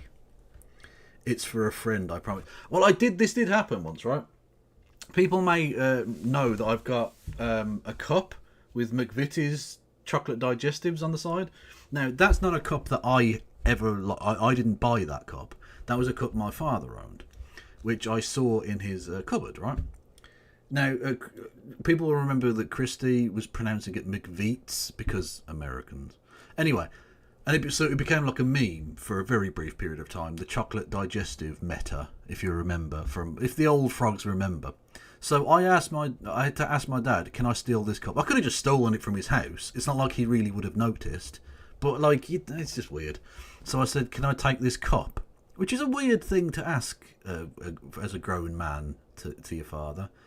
And he went, have you not got any cups? I went, no, I've got loads of cups. I don't really want the cup to use as such. I wanted it just so I could literally put it on screen the one time on stream and be like, oh, Christy, look, I've got a fucking cup. Right? Yeah, amazing, right? Anyway, and I had to try and explain to him all of that thing. And again, as I mentioned earlier, the eyes started to glaze over. And eventually I just had to water it down to, it's a joke on the internet. Can I have your cup, please? And he just went, yeah. Like, just resigned. Yeah, okay. So I have his cup. I even said we could swap a cup. You can have one of my cups if it's an issue. He went, no, I've got plenty of cups. I'm all right. So I'm one cup to the good. Ha ha ha! Honestly, he's like he's never played Copy Cup before. Fool. But as someone that's trying to make YouTube my full-time occupation, I can't afford to look away from these opportunities. Through that surgery, I made thousands of dollars in crowdfunding for the operation. I made thousands through being able to actually launch an OnlyFans profile. I made thousands through my strengthened reputation on the internet, and I potentially gained a future for my YouTube channel. Not just as a passion project, but as a business and a job. Because of that, and because I got this surgery with the intent of documenting it, I feel confident in saying that my operation was a business expense. My vagina? Just a cost of doing business, baby. My advice to aspiring YouTubers? Easy. Get a vagina. Cis man? Too bad. Get a vagina. Trans man? Sorry. So, there's my reasoning of why. Well, I'm sure it would work the other way. If you were a trans man, get a penis. Put your schlong down as a business expense. Simples. Just saying. That's why I did what I did. But how did I do it? Well, that's an excellent question. All of the benefits I've just told you about are tangible, but also it goes without saying that there are personal benefits too. Because of that, I can't claim the full amount, and in fact, I think even half would be ridiculous. I can only claim the percentage of my operation that was used for business, and this is where I have to be a little conservative. Shoot me, please. Long story short, 20%. I think 20% of this cost being a business expense is a pretty reasonable claim. And so that's what I did. I put my documents together, I ran the numbers, and I submitted those numbers to the Inland Revenue Department for my 2024 tax year. I am actually f***ing insane. Make sure to subscribe to my channel if that's your flavor of chaos, because I'm well known for taking risks. So, to summarize, for my 2024 tax year, I declared my vagina a business expense and claimed $5,000 of the operation cost against my income tax. That's f***ing right! factor in all the math, and that means... Honestly, this is the chadliest shit you will ever say. Drumroll please. For the 2024 New Zealand tax year, I owe Inland Revenue a total of negative $2.08. So many YouTubers joke about committing tax fraud, but it seems that I am the only one woman enough to actually f***ing go and do it. So the New Zealand taxpayer is going to pay her $2.08 to get a pussy. And that, I can't think of a more beautiful sentence than that. Honestly, it's like poetry. I'm welling up. Honestly, I'm getting quite emotional. It's beautiful. Pussies, let me know in the comments if you know of any other YouTubers that have committed tax fraud. Except Jimmy Carr. And don't forget to like and share this video with your friends because it is f***ing hilarious. That is dope. Okay, if we're being strictly fair, it's not really tax fraud. If anything, if it comes back to me, it's more like a tax mistake. And also, to be fair, I only claimed 20% of my vagina as a business expense. But think of it this way. If you're in bed with me, the first inch, strictly business. Speaking of, true. I believe I had business with your dad last night. Oh. And actually, if I'm being even more fair, I didn't really declare my vagina as a business expense. I mean, I did do this. Legally speaking, this video is a joke. But I didn't really buy a vagina per se. I actually bought an operation. And said operation is what I'm declaring a business expense. It's a technicality though, and saying that I declared my vagina a business expense is way funnier, forgive me. Now to address the concerns I foresee coming up in the comments. Does this make me a criminal? No. But the human trafficking definitely does, so it's kind of a moot point. And let's not even get started with the war crimes. Am I stupid? Yes. I am fully aware that posting this video on the internet will most likely spark an investigation by Inland Revenue. So, to those of you from Inland Revenue watching this video with a dossier in one hand and a big red cock in the other, I would like to say take a look at your numbers. I'm sure you will find everything in order. Nothing is amiss. But if by chance everything is not in order, I am fully... No, something is amiss. You're amiss. Because they're a woman. I'm being affirmative. I'm being an ally. Prepared to pay back the taxes and any fine that's given. Out of my own pocket, not from that of my supporters. I am not a criminal. I am not a crook. Let it be known. I didn't do this out of greed. I didn't do it for the clout. I did it for the meme. It is a fucking good meme. It is a very solid meme. Bravo, bravo. I'm here for it. Hey, hello Story Girl. Everyone go and follow Story Girl, who is awesome. Nice. You know what's not nice? The Young Turks and that. Jose released a new video called How the Young Turks Pushed a Right-Wing Propaganda Story. Let's have a look. In late August, a viral video made the rounds of a group of armed men breaking into an apartment complex in Aurora, Colorado. It was claimed that these men were a part of the Tren de Aragua. Oh yeah, by the way, everyone go and follow the Alison Wonder One and go and check them out. Hang on, as we did just watch their shit, and they are very good. Anyway, there you go. Hava. A gang from Venezuela. Right-wing Venezuela. Media in particular used this story to emphasize the danger of immigration from the southern border, as Aurora had recently seen an increase in migrants attempting to enter the United States from the south, particularly from the country of Venezuela. And now this video was being used to popularize this narrative that criminal migrants were taking over apartment complexes and terrorizing the residents.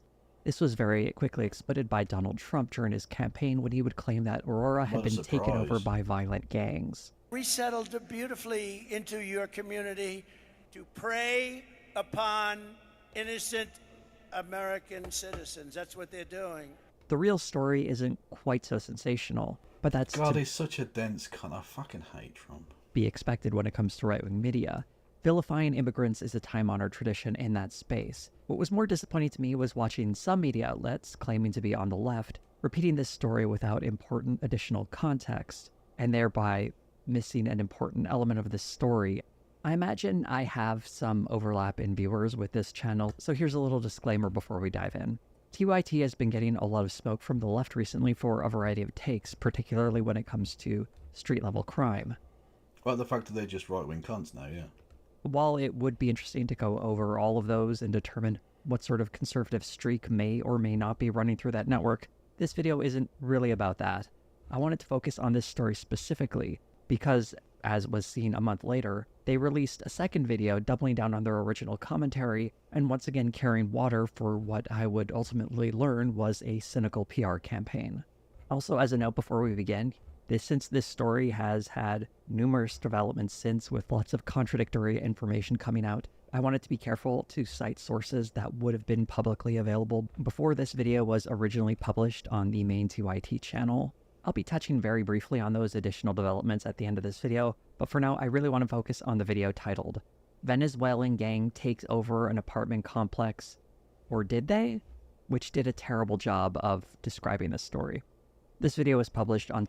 Oh yes, we've got a petition we can all get behind. Deport James Corden. By sending James Corden to Rwanda, you could demonstrate the effectiveness of the asylum policy while giving him a unique opportunity to expand his global reach and influence. Boom. Yes, sign me the fuck up. On September 5th, 2024. You're watching footage from last August featuring members of the Venezuelan gang Tren de Aragua breaking into an apartment unit in Aurora, Colorado. 10 seconds in and we already have a note. Is Colorado even real? I'm not sure Waywood lives in a real place. I don't think that's a real thing. ...worthy mistake. The men in this video at the time of this Who video's lives upload up mountains? had not been identified.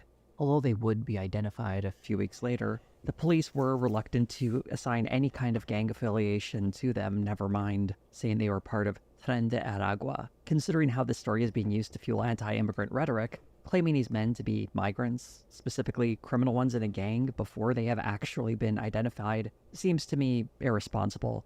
To put the issue of gangs in Aurora into a broader context, an article in the Denver Post using information from the police detailed at least 36 different gangs in Aurora, totaling 1,355 members.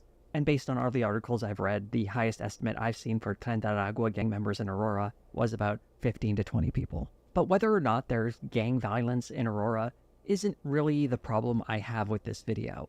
There are gangs in every big city, and some of them may include immigrants. The real problem is that there is a much deeper context that's not really being acknowledged here. This incident has sparked a big debate and I believe some gaslighting about whether or not there is a problem with Venezuelan migrant gangs basically taking over apartment buildings or causing violent crimes at these apartment buildings. This is where the video really starts to go off the rails. Gang violence and a gang takeover of an entire building are very different propositions, and that latter one has some important history behind it within this story. But there's another line in the video that... Waywood, you can cope as much as you like. It's up a mountain. Just because you found some fields on the side of a mountain doesn't mean anything. You're still too high up. When you can kick a fucking field goal from 70 feet away, like it's 70 yards, it's too much, okay? You need to be closer to sea level, otherwise your brain starts to go... You know what I mean? That's how Fogel ended up the way they did. If you live in Austria, you turn into a nut.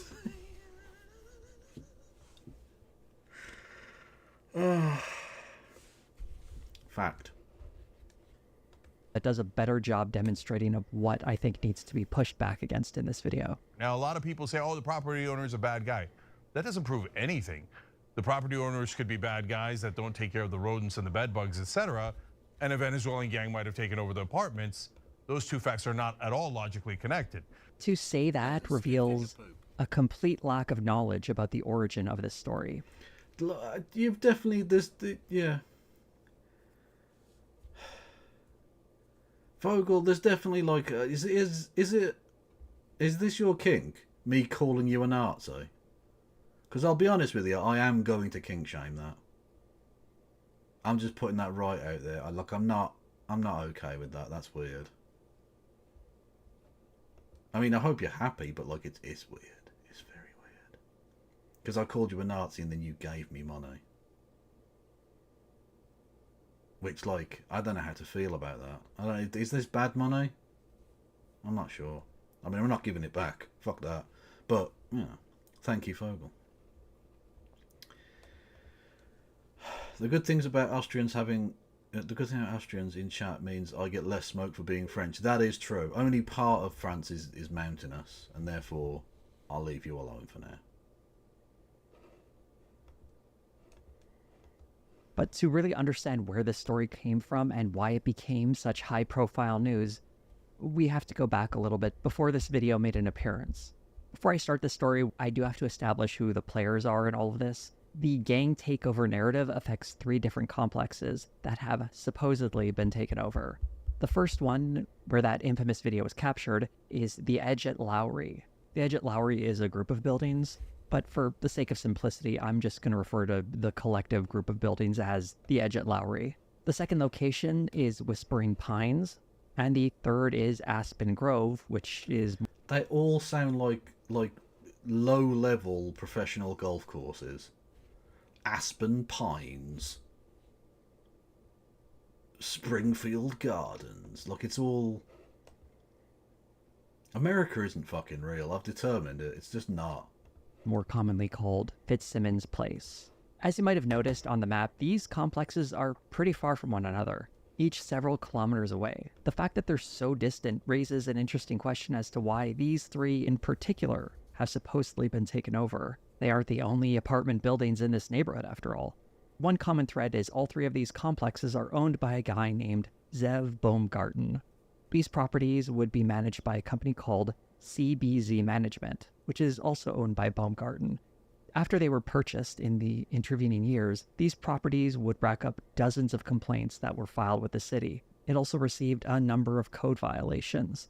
You can read some of these historic complaints online pretty readily if you look at the Better Business Bureau's website for CBZ Management.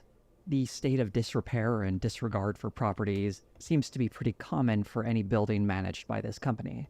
Complaints include broken appliances, bug and rodent infestations. It's a porno hotel. Hang on a minute. What do you mean brothel? Wait with the story. When you say, I love how prominent Mons Chalet is on the map, it's a porno hotel. Do you mean brothel? Because that's not pornography. So that's prostitution. Are they filming things in the hotel? I don't know, but it's you've worded that in a very precise way that has piqued my interest, I guess. I don't know. Yeah, is it a big filming location? Is it like porno Hollywood? And questionable charges costing tenants hundreds and, in some cases, thousands of dollars. It presents the impression that these Oh, it's a swingers place, okay. Your doorway to erotic adventure. For couples seeking a walk on the wild side or a romantic private evening away from everywhere, Mons Chalet is the adult lifestyle resort where fantasies really do come true. We offer a wide variety of rooms with amenities to accommodate not only your wildest desires but also your budget. From our standard suites to our deluxe suites, every room is equipped with a remote-controlled television featuring regular cable and our special erotic brackets XXX channels. Thanks. 12 brackets 1, 2, 12 close brackets in total, and all exclusive to Mons Chalet. These features, along with large, well-placed mirrors surrounding our king-size beds, make the adult resort unique. We also have the ability to choose additional features from our selection of suites, including decorative fireplaces, the swing, in quotation marks, whirlpools, and our famous love machine, in quotation marks. I'm genuinely fascinated to see what the fuck that is. We are confident you will find the right combination of special amenities to make your stay everything you could imagine. No matter if you are timid or wild, novice or experienced with adult lifestyle resorts, Mons Chalet is the place, quote, where fantasies become reality, unquote. That's in italics, that last bit. For guests seeking to interact with others, our clothing optional pool area offers a unique opportunity to enjoy a swim or unwind by soaking in a hot tub with your ball bag hanging out. I added that last bit. Naked or in a swimsuit, the choice of attire is up to you. Indoors, heated and totally enclosed, the pool and hot tub area is great for meeting new friends or relaxing in one of our 2 large hot tubs. In addition, we offer a limited number of swimming passes that allow couples to enter our clothing optional pool area and enjoy the atmosphere. FAQs, I can't wait. Where is it located? It's in wherever the East Colfax Avenue. Do I need to make reservations for the swimming?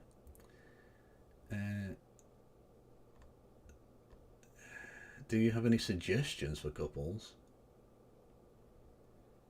Do you have any tips for singles? You are a single man who has rented a suite at Mon Chalet because you heard something couples were looking for someone to join them and you think you might get lucky. So what do you do now? First of all, relax. After you check in, take some time and unwind a little, because if you are anxious and nervous, you'll make other people nervous, and nervous is not sexy. Besides, there is no hurry, as guests are constantly making use of the clothing optional pool area, so you get to look at, like, fat, naked old people. Brilliant.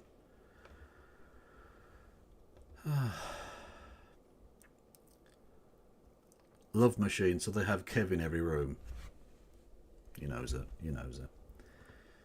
Are you allowed to wear the jack-off joggers in the pool? Surely one of the advantages of staying at a place like this is there's no need for the jack-off joggers. Everyone knows what this is about. This is a place where people go to fuck. You don't need to hide that shit. The subterfuge is unnecessary. And at least, of all of the places on Earth where you don't need to hide the fact that you're jerking it, surely this is the place. A love machine is a mutated workout bench. Wayward, you know so much more about this than I am comfortable with. Is there something you need to tell us? Is this a regular haunt of yours? Perhaps. You do seem to know a lot about it and had that link suspiciously at hand. Do you have a special swimming pass?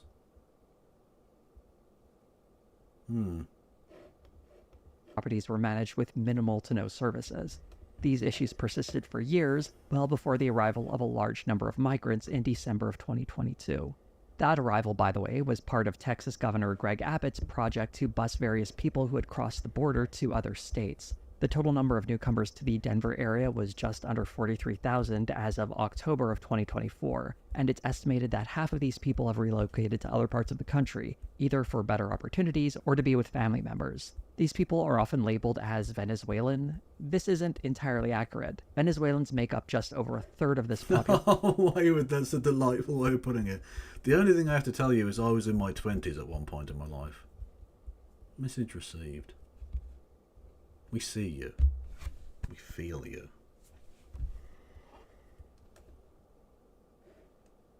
The next most common group are Colombians and Mexicans, but being the largest demographic within the group, typically they are just stereotyped as Venezuelans. As the code violations and tenant complaints piled up, eventually the city of Aurora decided to step in regarding these 3 properties. They planned to first shut down Fitzsimmons Place in mid-August, and then Whispering Pines and the Edge at Lowry in the following weeks. Baumgarten was facing 81 charges and was scheduled to appear for a trial on August 27th, and then again on September 5th for another 24 charges related to vehicles. All of these were for just one of the buildings, Fitzsimmons Place. With the building set to be closed by the city in 2 weeks, Baumgarten began to fight back by claiming in the media that the Venezuelan gang Tren de Aragua had taken over his properties and were preventing his team from performing regular maintenance at the building. Oh god, so again it was another capitalist fucking slum landlord piece of shit who sparked an international racism. Brilliant. I mean, they do say that capitalism breeds innovation, and they have managed to innovate racism where it needn't have been. Not that it ever needs to be anywhere, but you get the idea. This is where the gang narrative takeover first entered the media cycle. And to highlight just how that entered the media cycle, we can look at an article from the outlet Westword, which referenced an August 5th statement regarding the gang takeover from CBZ Management that came through a Florida-based PR firm, Red Banyan. A quick look at the PR company shows us that they specialize in helping repair the reputation of people and businesses damaged by scandals, and they hype up their ability to place stories within the media. Oh, so they're evil cunts. Awesome. It does seem a bit strange that the property owner was complaining about not being able to afford to make repairs, but he somehow had all this money to hire a PR firm. As I pointed out earlier, these apartments were a complete mess before the arrival of any of these migrants, and the timing of these claims really gives the game away.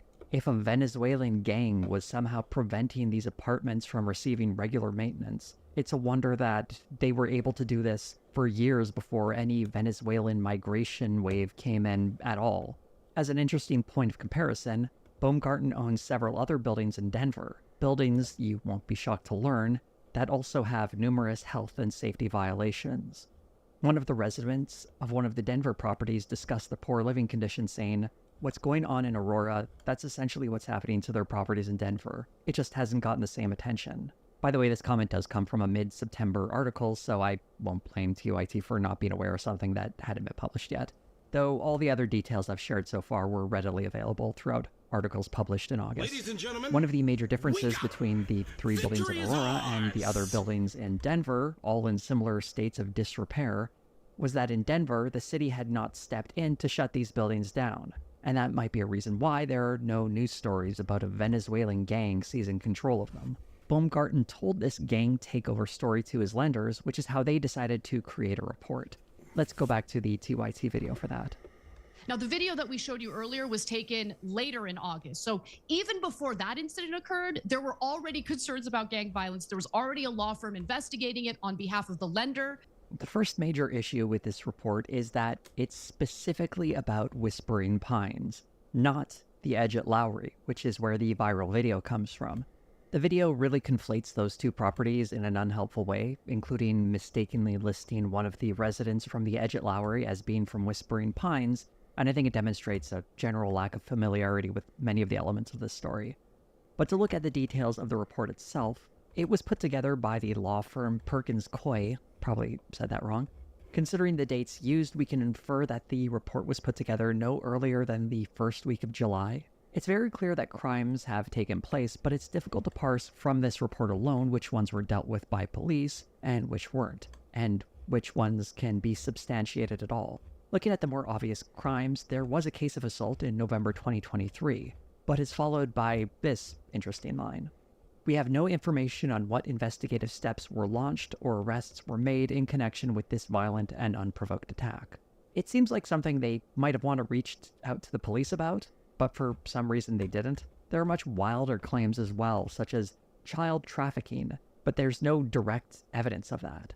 The property manager from Whispering Pines says they were told that by a gang member, but that's not really the same as interviewing the gang member, and it's also weird that a gang member would openly discuss their child trafficking plans with the property manager.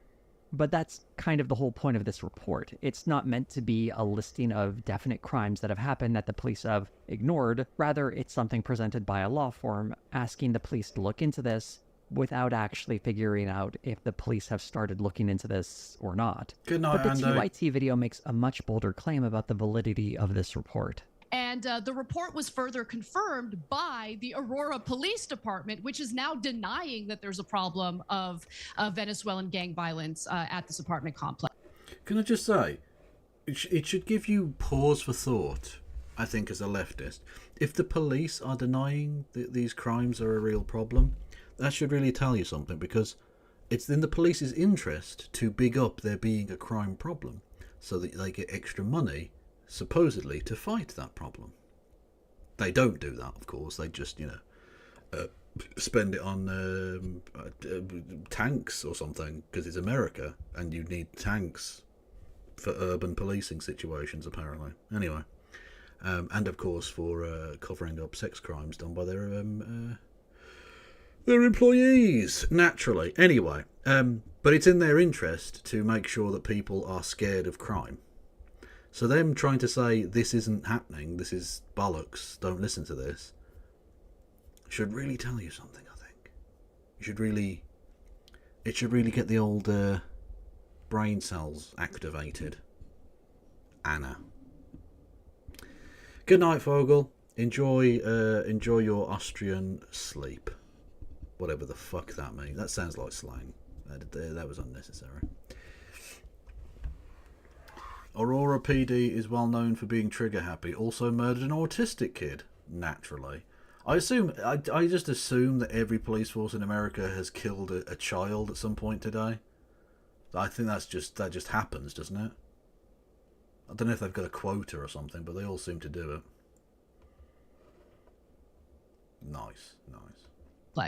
The cops did not confirm the details of this report. The confirmation that's described in this video was actually done by local news, who had requested police reports from around the same time, specifically the report of a housekeeper being threatened.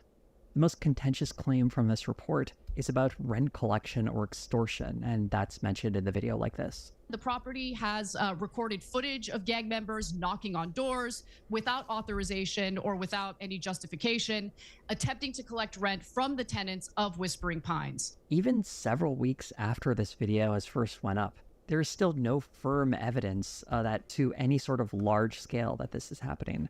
In this video, the only evidence that's really cited comes from the report.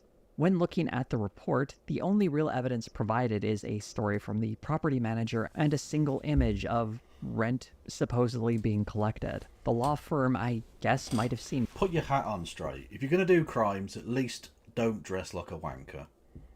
More evidence than that, but none of it made it into the report.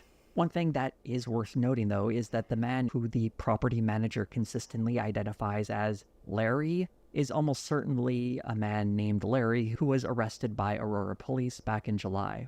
He has so far only been charged with menacing for threatening to kill someone with a gun. This news did come out a few days after the first TYT video, so it's understandable why they didn't know this at the time. But considering this report doesn't actually concern specific police actions that were or were not taken, I'm not sure why they were just so willing to go along with the narrative that this gang is currently controlling. Because they're conservative twats. They're basically like Fox News, but like shitter. The apartment complex and extorting rent from people. The whole rent collection narrative never rang true to me because multiple tenants interviewed in these complexes repeatedly said that they were not paying rent to gang members. The allegations made in the report were a bit of an outlier, and I couldn't quite make sense of it other than my assumption that the report just was not providing full enough information. I believe this hypothesis was confirmed in a November article on the Denver Post. I'll read you an excerpt. "Rent was not collected by gangs," said Chamberlain, the current police chief, last week. Tenants told police that some people would bang on their doors and wouldn't leave until the occupant gave them $20, he said. Well, I guess it's possible these people are lying. I think it's more than likely that small sums of money were shaken down by these people by criminals, and that was construed to be some kind of rent collection operation. And I don't want to downplay that someone stealing $20 from you when you're low income can be a real blow, but it does not confirm the whole gang takeover rent collection operation that was being furthered by a property owner who needed some kind of diversion to hide the fact that he had let his property fall into complete crap. Also, one last note about that report. The law firm claims it was conducting it on behest of the bank that had lent the money to the property owners. Well, that same bank would then turn around and sue the property owners, so perhaps they were not entirely convinced of the gang takeover either. The second video that came out in October would repeat this claim that whether it was a few units or an entire apartment isn't an important distinction to be made, but that is very much at the heart of this. Whether they had been taken over in full or partially, wherever you want to land on that, okay? Whatever makes you feel better. I'm not even convinced that a few units were taken over, but the whole point of this narrative is that the owner of this property is trying to claim that the entire building has been taken over and he's not able to collect rent from anybody.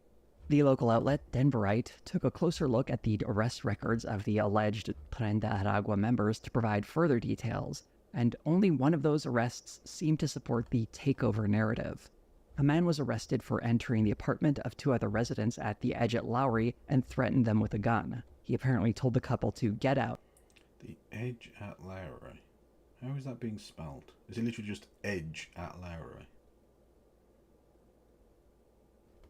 And then let 5 men in. And there was a comment about how they run this place, although he used a word I probably shouldn't use on YouTube. And this man was arrested. Although an interesting detail about the couple is that one of them was also alleged to be a member of Tren de Aragua, and he was also arrested. Oh, this is filth. You can't keep getting away with this.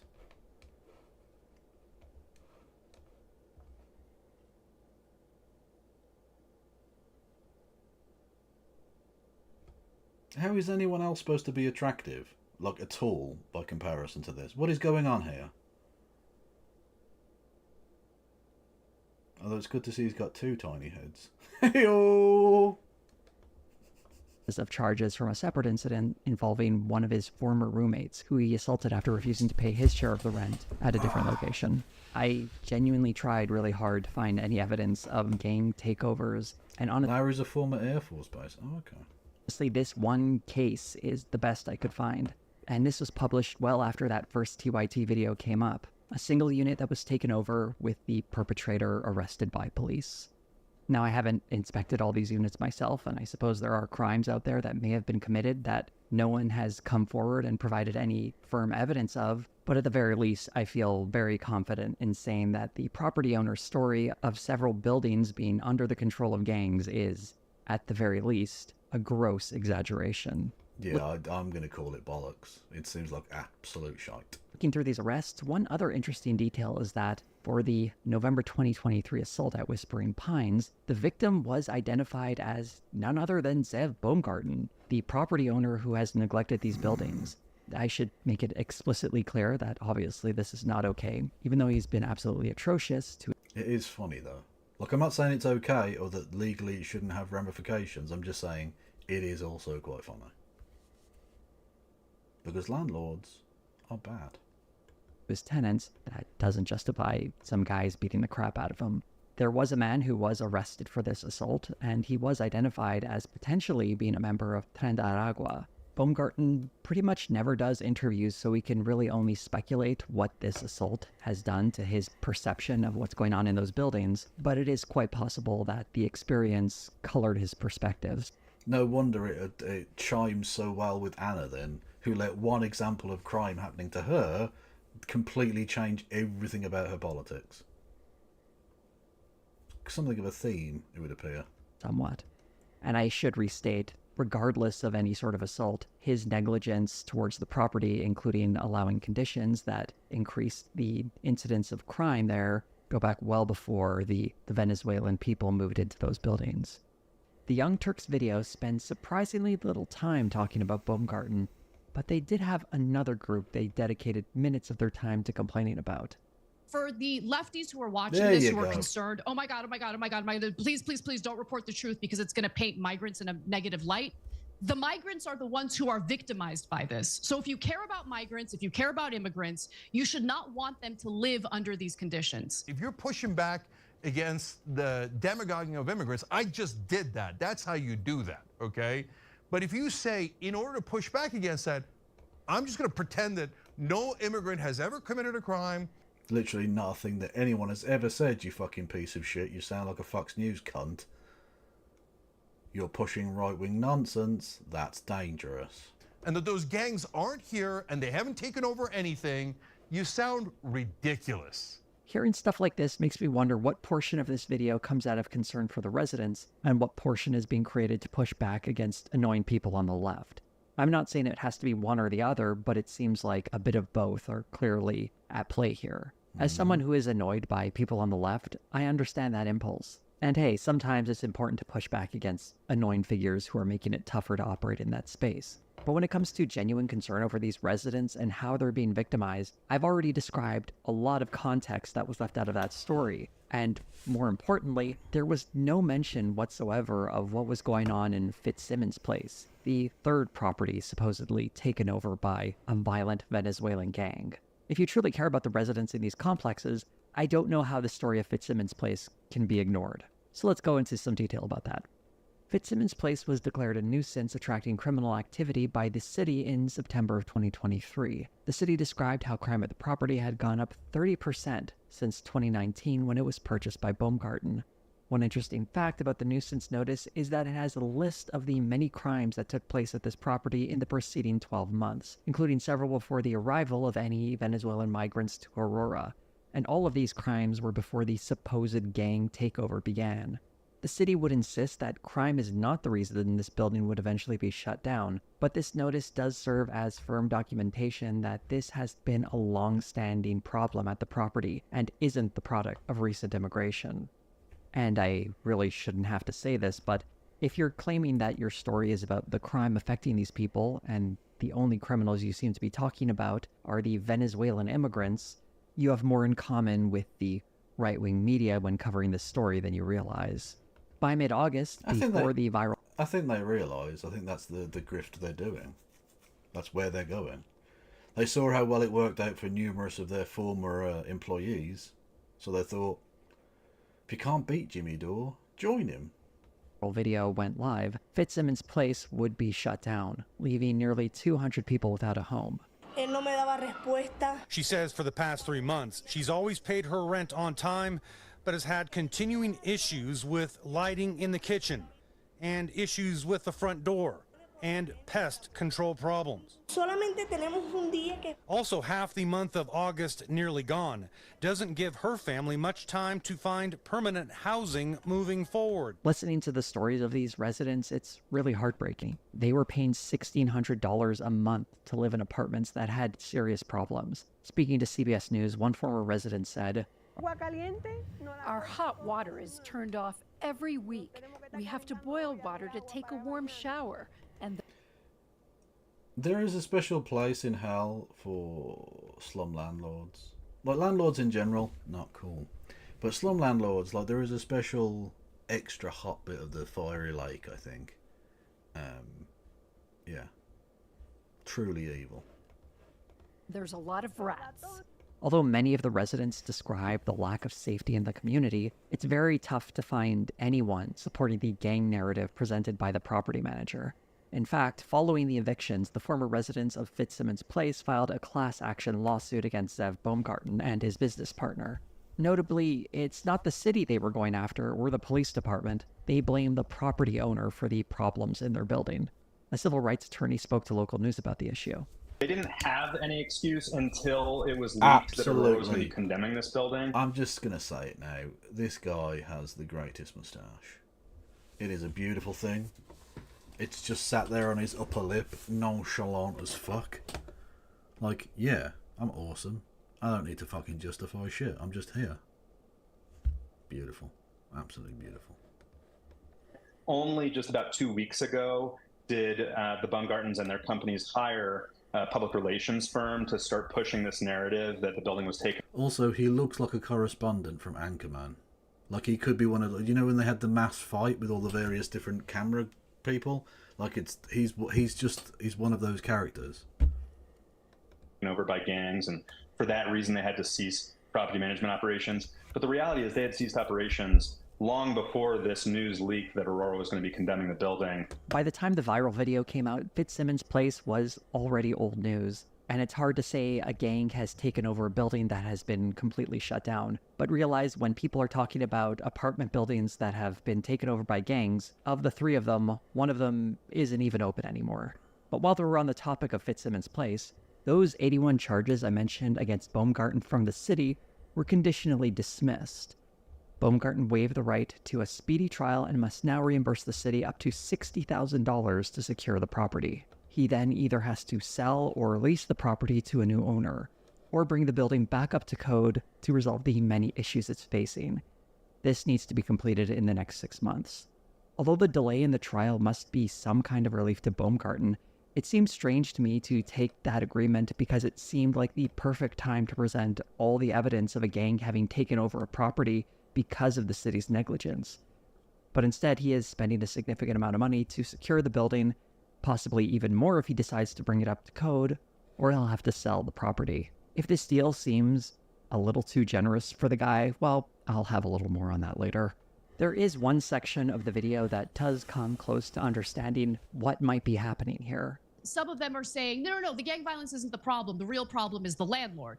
But both things can be true, guys. The landlord being neglectful and not taking care of the building could actually attract more crime. That usually happens when gangs or criminals see a building kind of falling apart. They see it as an opportunity to come in and take over. And so I don't see that as, oh, well, it's one or the other. It could totally be both. What bothers me in this video is that it really dismisses the claims of... Is that like some broken windows, zero tolerance policing bullshit? Is that... Am I looking too hard for the right-wingness now? Like, my spidey senses start to tingle every time I hear either one of the fucking Young Turks' main dickheads talking. So maybe I'm reading too much into it, but that sounds like some broken window shit. Of many of the tenants that are trying to highlight how the property owner has completely abandoned them. The tenants are trying to get people to understand that this isn't a story about crime, or at least it's not a story specifically about gang crime. And the reason that this story made it into the headlines isn't because gang violence is out of control in these buildings, it's because gang violence is being tied to an immigrant community so a property owner can scapegoat them to hide his own negligence. And that's the frustration being created by this video. Instead of focusing on the bigger problem making the lives of these tenants miserable, attention is instead being redirected to the more salacious story of a Venezuelan gang. That's probably why the tenants have been vocal after the fact, trying to change that narrative. But instead of highlighting the many stories of the tenants of these buildings, we instead get clips of Cindy Romero in the TYT video. Honestly, I'm not too interested in digging into the details of this lady because she's a private citizen, but what's more important than this specific tenant is the context in which she's being presented to us. And to understand why she's being presented to us in a specific context, we have to talk about a certain Aurora City Council member named Danielle Jurinsky. Although she isn't mentioned until late in the TYT video, she does make an uncredited cameo early on. The governor, Jared Polis, claims that the allegations are a figment of your imagination. This is so wrong, I'm tempted to call it a lie. Although it could just be that no one really bothered to look up where this imagination comment comes from. Let's look at the full context of the quote here, though. This actually doesn't come from the governor, by the way, it comes from one of his spokespeople. According to police intelligence, this purported invasion is largely a feature of Danielle Jurinsky's imagination. That kind of changes everything, huh? He's not talking about everyone. He means the aforementioned council member Jurinsky. She is described later in the TYT video like this. Some streamers have decided to smear the city council member who helped this woman, who's low income, move out of her home into a safe place to live. And they smear her, the city council member, as racist because she is concerned about this crime that's going on. Okay. Although I can't purport to be an expert. A GOP politician might be racist. Crazy. On Danielle. Notice the good faith with which they constantly treat right-wingers and how everyone on the left is like bad and needs to be ignored or like challenged on absolutely everything for the Young Turks now.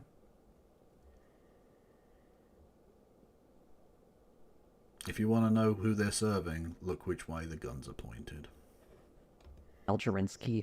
I can give you a bit of background on her that will help clarify where she's coming from. On July 28th, there was a massive gathering of about 3,000 to 4,000 people in a shopping center parking lot where these individuals had gathered to hear about the presidential elections in Venezuela, many of them naturally being Venezuelans eager for news about their home country. The gathering alarmed some residents, and rumors began swirling on social media. One of the loudest voices was Aurora City Councilor Danielle Jurinsky. Jurinsky had already been vocal in the past about her displeasure for the influx of new arrivals south of the border. She is very much an anti-immigration city councilor. Her post on Facebook regarding this gathering was far more heated, though. In part, it read, "Thousands of these folks took over and completely shut down a part of our city. The police were totally overrun, and..." She's had DMs leaked she's really racist. Again, not a surprise. But, you know, Anna's just going to come out there and be like, oh, she's not racist. She's just spreading shit about immigrants. That's perfectly normal. When has someone like that ever been outed as a virulent racist piece of shit? Were forced to get out of the area for their safety. A police car was shot up. This is the United States of America. This is your city. Please, please spread the word. This November's election may, in fact, be the actual most important of your lives, your children's lives, and your grandchildren's lives. The Venezuelans were not, in fact, taking over the city.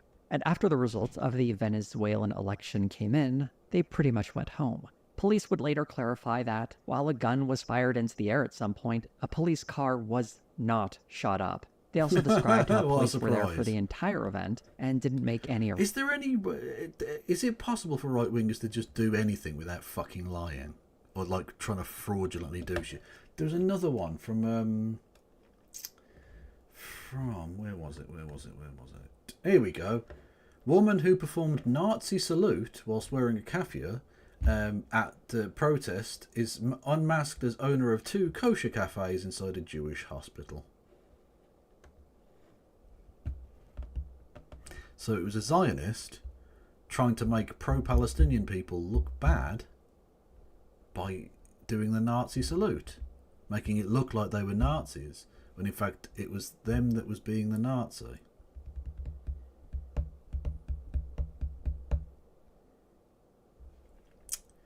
Intriguing. Arrests, and that there were no reports about rioting or people being attacked or businesses being damaged. To be fair, there was a lot of trash left behind, and while that is a shame to see, it's also something you'd find after a music festival or a large gathering of people. But Jurinsky's comments weren't about littering. They were about a Venezuelan gang taking over Aurora. Jurinsky would later claim that this gathering was organized by Tren de Aragua and that it was some kind of test that they were running. This is the imagination at work in this story. It seems as though her attitudes towards immigrants and this apartment complex takeover were a perfect fit. Jurinsky did not enter to this controversy after helping Cindy Romero move, though. In fact, she very clearly went on record about it at least a week prior to that viral video being shot. Around the time of the gang takeover narrative first appearing in local news back in August, Danielle Jurinsky, along with counselors Stephanie Hancock and Steven Sundberg, also started speaking out for the property management company during a public safety committee at this time. They claimed there was a big gang problem in the city, and they didn't believe Fitzsimmons Place was being shut down because of code violations. Here's some footage from that meeting. But we believe our opinions are not up for debate. This is our beliefs. The three of us believe that they're... Our opinions are not up for debate. That's the conservative mindset in a nutshell. I don't want you to challenge the things I believe. I've decided what I believe, and I will not be changing my opinion on anything. Again, I genuinely, my theory of conservatives basically develop to the age of about 10, 11, 12 years old, and then they stop. They stop developing and maturing at all. And whatever conclusions they've come to when they're that old, that's all they're going to go with. So all of the irrationality, the lack of any nuanced perspective, the looking for black and white answers to very, very complex things, it's all just typical reactionary shit. They're basically incomplete humans. They're incomplete adults. Is a gang problem, a huge gang problem. That apartment complexes and areas of our city are being taken over. This is what we believe. There was another part of this meeting where Jurinsky mentions the property manager for Fitzsimmons Place was physically attacked at the end of 2023. And then their property manager was beaten so badly he was hospitalized last November, Mayor, and APD is aware of this. Again, I'm not suggesting that should be legal. I'm also not going to cry any tears for him. We all saw the conditions he was leaving people in. Fuck that guy. Interesting that Jurinsky mentioned this particular assault because it was detailed in that report I mentioned earlier that was sent to the city on August 9th that supposedly details how gangs had taken over properties managed by CBZ. This video was uploaded on August 8th, the day before that letter actually arrived to City Hall, so it suggests to some degree that Jurinsky has been in communication with either CBZ management or the law firm conducting the investigation. Do you remember that settlement that pushed back Baumgarten's trial? The one over Fitzsimmons Place where he's spending 60 grand and might have to sell the property? An interesting detail there is that if you look up the actual agreement, you can see that it was negotiated with a city council member, Danielle Jurinsky. So apparently in some capacity, Jurinsky was involved in hashing out this deal that created the possibility for Baumgarten to hold on to his property. Ooh, what a surprise. Corruption and misdealings from conservative politicians. Well, I fucking never. Thank you, Jason Ashby, for gifting membership. Much love. I don't know why it didn't make the noise, but yeah, there you go. Just another interesting connection between the two.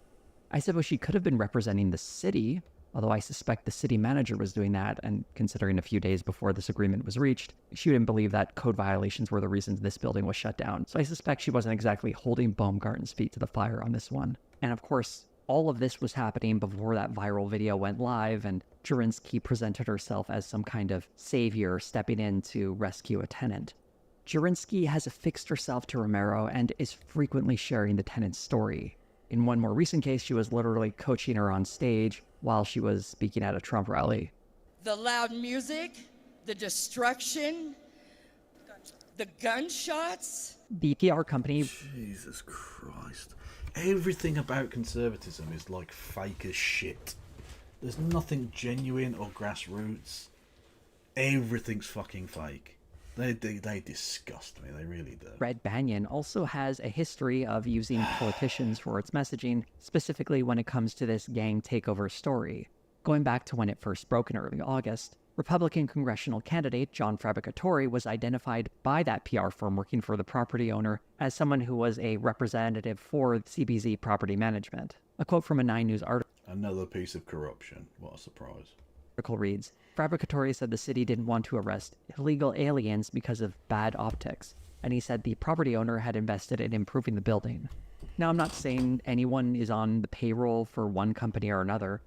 I am. I'm just going to say it. I am. Yeah, not I am on the payroll. I am going to say they are on the payroll. They have taken money, or at least political favours, so money in kind, for this service, yes.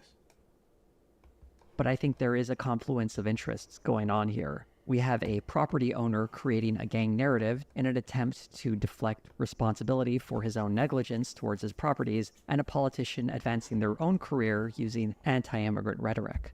So we have two very self-interested parties using this story to advance their own careers, something that is completely missing from that TYT video. To be as fair as possible, there is a decent amount of pushback that comes from the TYT video regarding how immigrants are being demonized by the right. And overall, when you... I am on the payroll of Raytheon, absolutely. And you can still get 10% off your Hellfire drone strikes with the code KevKev's swollen ballsack. You look at the crime rates, we've been over this many, many times. I hate to break it to you guys, but native-born Americans, twice as violent, twice as many crimes as undocumented immigrants, and 4 times as many crimes as documented immigrants. And that's great. I'm glad they did that. But this pushback is incomplete when they also don't show how the property owner is complicit in all of this, and also provide cover for some of the conservative politicians who are exploiting this. Right, but there's like a class solidarity for rich people, and Cenk and Anna are rich people now. So why would they go after the rich person? They're just being, they're just class warriors for the upper class. That is what they do now. This crisis, and presenting a city council member like Jurinsky as someone who simply wanted to help her constituents. A little over a month later, on October 14th, the Young Turks uploaded a second video on the subject titled J.D. Vance Interview Gets Tense Over Venezuelan Gangs. And this was not a great video. And he released that tension on a sofa. I'm a couch truther, okay? Fact. The incidents were limited to a handful of apartment complexes, and the mayor said our dedicated police officers have acted on those concerns. A handful of problems. Only, Martha, do you hear yourself? Only a handful of apartment complexes in America were taken over by Venezuelan gangs. Fast forward to this past weekend, and you have Martha Raddatz say, no, it wasn't a big deal. It was limited to a handful of apartment complexes. This is a strange reading of the words that were said. Martha Raddatz is not explicitly confirming gang takeovers of apartment buildings. She tried to clarify that there have been gang-related problems, but then she is misconstrued by J.D. Vance, someone who has, by the way, gone on record as having manufactured stories to spread anti-immigrant rhetoric. I say that we're creating a story, meaning we're creating the American media focusing on it. This is one of these moments that... So it's okay to lie. That man's about to become vice president. And Joe, we are one heart attack away from him becoming the most powerful man on earth. Just seems like a breakdown in understanding what words mean. Saying something is a problem doesn't mean confirming how that problem is construed by the other party. Even if Martha Raddatz completely agreed with J.D. Vance here, is that really the extent to which a story can be confirmed now? A comment from a moderator? I'm not even really sure what to push back against here because there's no real substance, yet it's being treated by this video as some kind of grand vindication.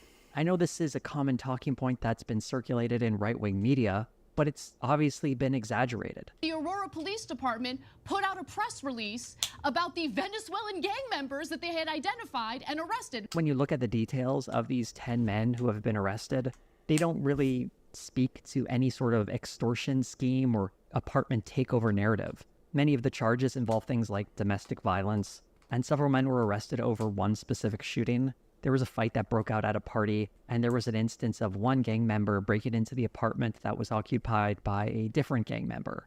While it's certainly conceivable that some residents at these apartments have been shaken down for money or robbed at some point, a robber might have even said they were calling it rent for living there. This is me being incredibly charitable, as it's hard to find firm evidence of any of that having happened, and certainly not to the extent at which it is being alleged by the property owner. In fact, the original video claiming the poor living conditions and violence had nothing to do with one another was part of the problem. They let your house burn down? What the fuck? Really? That's mental. What the fuck is that about? And much like the original video, a huge portion of this video is designed to attack the left. And I love... Because that's the only thing that Young Turks do now. Push a right-wing narrative and then go, people on the left are crazy. how easily they just dismiss it like it's no big deal. Do we care about people or not? Do we care about people living in poverty or not? Be quiet, bonus hole. Then the extreme left goes, aha! It's actually the landlord, and there's no Venezuelan gangs at all. Everybody's fine. No apartments were taken over, and we live in Shangri-La. And when the leftists see this picture, they think they don't exist. I don't understand why this is part of the story. It just reads incredibly petty and meaningless to engage in this sort of thing. But as someone who considers himself to be on the left, I do feel like I need to respond to this. I'd point out that there are a lot of great leftists doing important work, specifically when it comes to this story. There was one underreported one I really wanted to share, and to be honest, it's a huge part of why I wanted to make this video, because this is something that was not widely reported even in local media. This comes from an article in Denverite, which provided a lot of personal stories of many of the people who were living in Fitzsimmons Place and how they were struggling to find rooms in hotels after their building was shut down. One way in which the city, I think, is to blame for what's going on is how quickly they shut down Fitzsimmons Place. Although there had been a lot of talk of it being shut down, the actual deadline to shut the whole place down was only a few weeks, and a lot of residents simply didn't have the time to find new accommodations. The city, for its part, offered to pay for hotel rooms for a couple of weeks, but residents were pretty much left on their own to figure out what was going on. Much of the work of helping these people fell on volunteers from groups. Literally the richest country on earth, and like nothing works. America seems very much like Britain, in that 50 years of neoliberal economics has totally hollowed it out to the point where nothing works. The people who hated the government made sure that the government didn't work so they can point to the government and say, look, the government doesn't work. We need to shut the government down. And it'll just get worse and worse and worse. But thank God Bernie Sanders was stopped. Whew, that would have been crazy, right? Such as East Colfax Community Collective and House Keys Action Network Denver. The article describes them as a group of anarchists, socialists, students, and neighborhood degenerates, yes. My people. Organizers who help people get water, food, and arrange for their accommodations, making sure they had appropriate transportation and rooms booked so these families wouldn't be left on the street. As a quick aside, I talk a lot. Turn Left Media with Curtis, and sometimes it's worth checking out. Miss High, are you aware that I've been on Turn Left with Curtis loads? I was on Curtis Friday. Or are you adding me into that list of things? I don't know. A lot about left. But if you're recommending it, I'm aware of Turn Left Media. I am Turn Left. I'm not really. I'm not.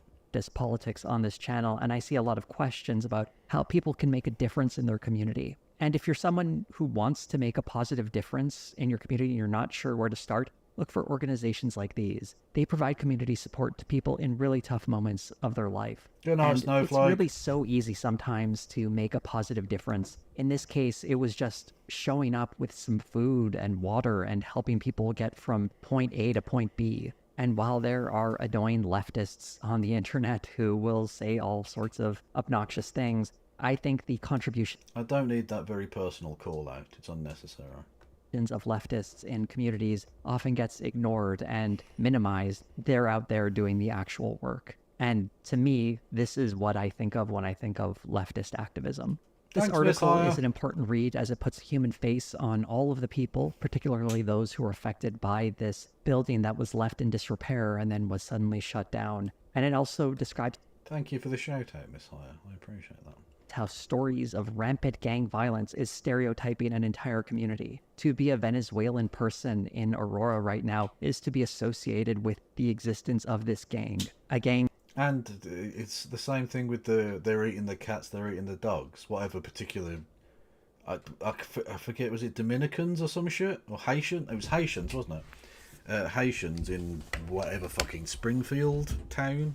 With the Simpsons. The Haitians in the Simpsons, right? It's the same thing. Like, they're all being tarred with a brush of shit that doesn't really exist, because this isn't really happening. It's ginned up fear by right-wing wankers like the Young Turks. That is incredibly small and has limited to no influence in the city. As an update on the other two buildings that were scheduled to be shut down, Whispering Pines and one of the buildings at the edge of Lowry are luckily staying open, and hundreds of more people won't be forced out of their homes. Even better, a court-appointed third party has taken control of these properties and will begin making long-needed repairs, something that should have been done for Fitzsimmons Place rather than having all the tenants be evicted. At least for the residents of two of the properties, there is some degree of justice. To clarify this Well, that's just a something. little bit, That's something, at least. the court-appointing third party isn't part of any kind of settlement with the city, who had been threatening to shut the places down. Rather, this is because the owner defaulted on millions of dollars in loans and were sued by the U.S. Bank Trust Company, and the buildings are now in receivership. Also, I want to point out that the bank suing the property owner is the same bank that had that report commissioned about the supposed takeover of Whispering Pines. I want to include some Yay, what a additional context surprise. specifically regarding Fitzsimmons Place. Isn't corruption fun? That has recently come out regarding when it was labeled a public nuisance in September 2023. In documents that were uncovered by 9 News, a report from a police officer and several communications with city officials show them repeatedly warning the property owners of the growing problem with crime as a result of the poor conditions the building was left in. Numerous recommendations were made to improve safety within the building that simply weren't followed. What was that? Thank you, Jason Ashby, for gifting a sub to Dominic Phillips. Much fucking love to you. Cenk and Anna, the new white moderates. True. Although neither of them is technically white, I suppose, but, you know. I know the point you're making there, the letter from a Birmingham jail. And yes, I pronounced Birmingham correctly there. Alabama, you are wrong.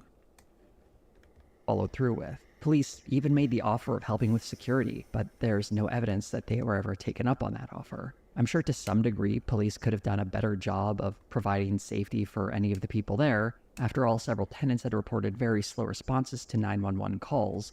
But what these documents do reflect is how the property owners were very much informed on the growing issues within their building. Oh, you're talking of the recent riots in the UK, or recent-ish riots.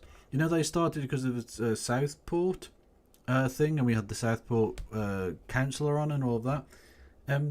I didn't realise that living in that town was the UK's oldest man, who unfortunately did pass away, technically yesterday now because it's gone midnight, and he was 112. 112. He was born the year the Titanic sank. And he died yesterday. What a fucking fascinating and mental town that was, or is. Like, what a weird little coincidence. Fucking crazy. Anyway. But, you know, 112, not a bad innings at all. And were repeatedly offered solutions and services to help deal with it, and then they seemingly did nothing to address those issues. The documents also make mention of an unnamed gang having a presence in that building, though there is no mention of any sort of elaborate rent extortion plan. The closest they get to that is that apparently after shooting... Yeah, I kind of don't want to live that long either, really. I imagine the quality of life does tend to suffer a little bit past the 3 digits. But, I mean, good on him. Fucking incredible stuff. In October of 2023... It's rare that there's a person out there that can look down on Jimmy Carter as a whippersnapper. These Johnny-come-latelys born in the 20s. It's an outrage. Threats were made to some residents not to speak to the police about it. And to reiterate, this report only covers Fitzsimmons Place, which was closed in mid-August. I do have one more update about Zev Baumgarten, and this is kind of an odd development. The guy was scheduled to appear in court on October 24th, but apparently the city hasn't been able to find him. Several summons were sent to the addresses registered to him, but they all came back saying that the addresses were not found. They tried sending the summons to... Of course he's got fake fucking addresses.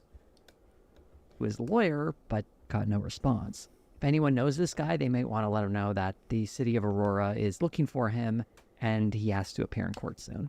This video was not very fun to make, and it really seems like a piece of bait that was designed for media outlets to further the interests of conservative politicians and a property owner.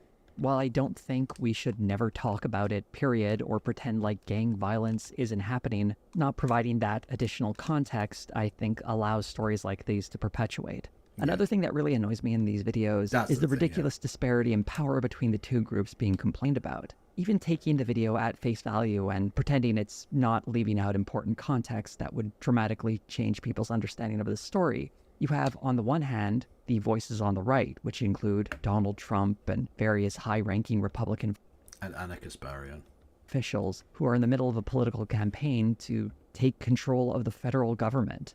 On the other hand, representing the left, you have some online leftists.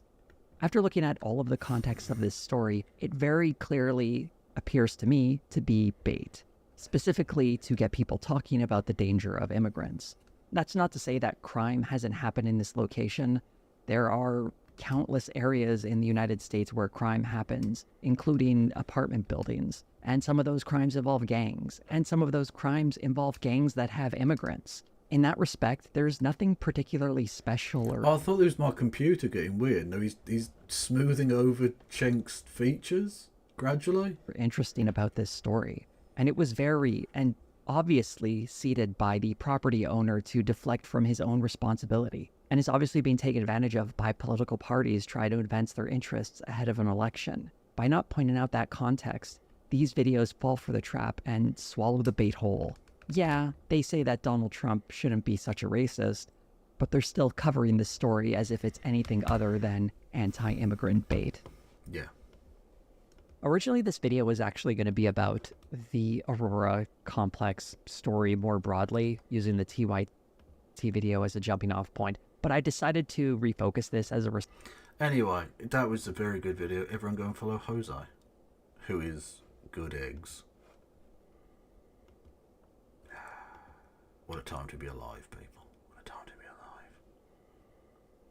Bonus debate hole. True. Okay, I'm going to fuck off, I reckon. I'll probably be back tomorrow. Probably with a little bit of Prime Minister's question time. It should be cancer. Because it always is. I wonder if they'll talk about any petitions.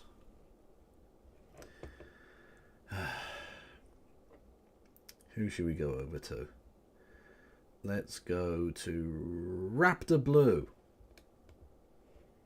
Just because it's just there. So go and say hello to them. Let's take those off because my ears are sweating.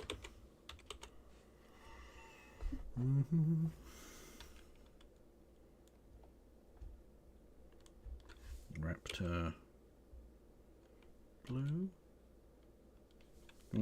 is that not working? There we go. Go and say hello to Raptor, who is good. Is a good person. And I'll be back technically today, because it is gone midnight. Good God. With Helena, my hopes. No, Helena and I usually do Thursdays for question time, which is different to Prime Minister's question time. In that it's a different specific group of people not answering questions. Anyway, thank you all for listening and watching. You people are beautiful. Thank you so much for all of your support. Even if it did make me crab dance. No pass around.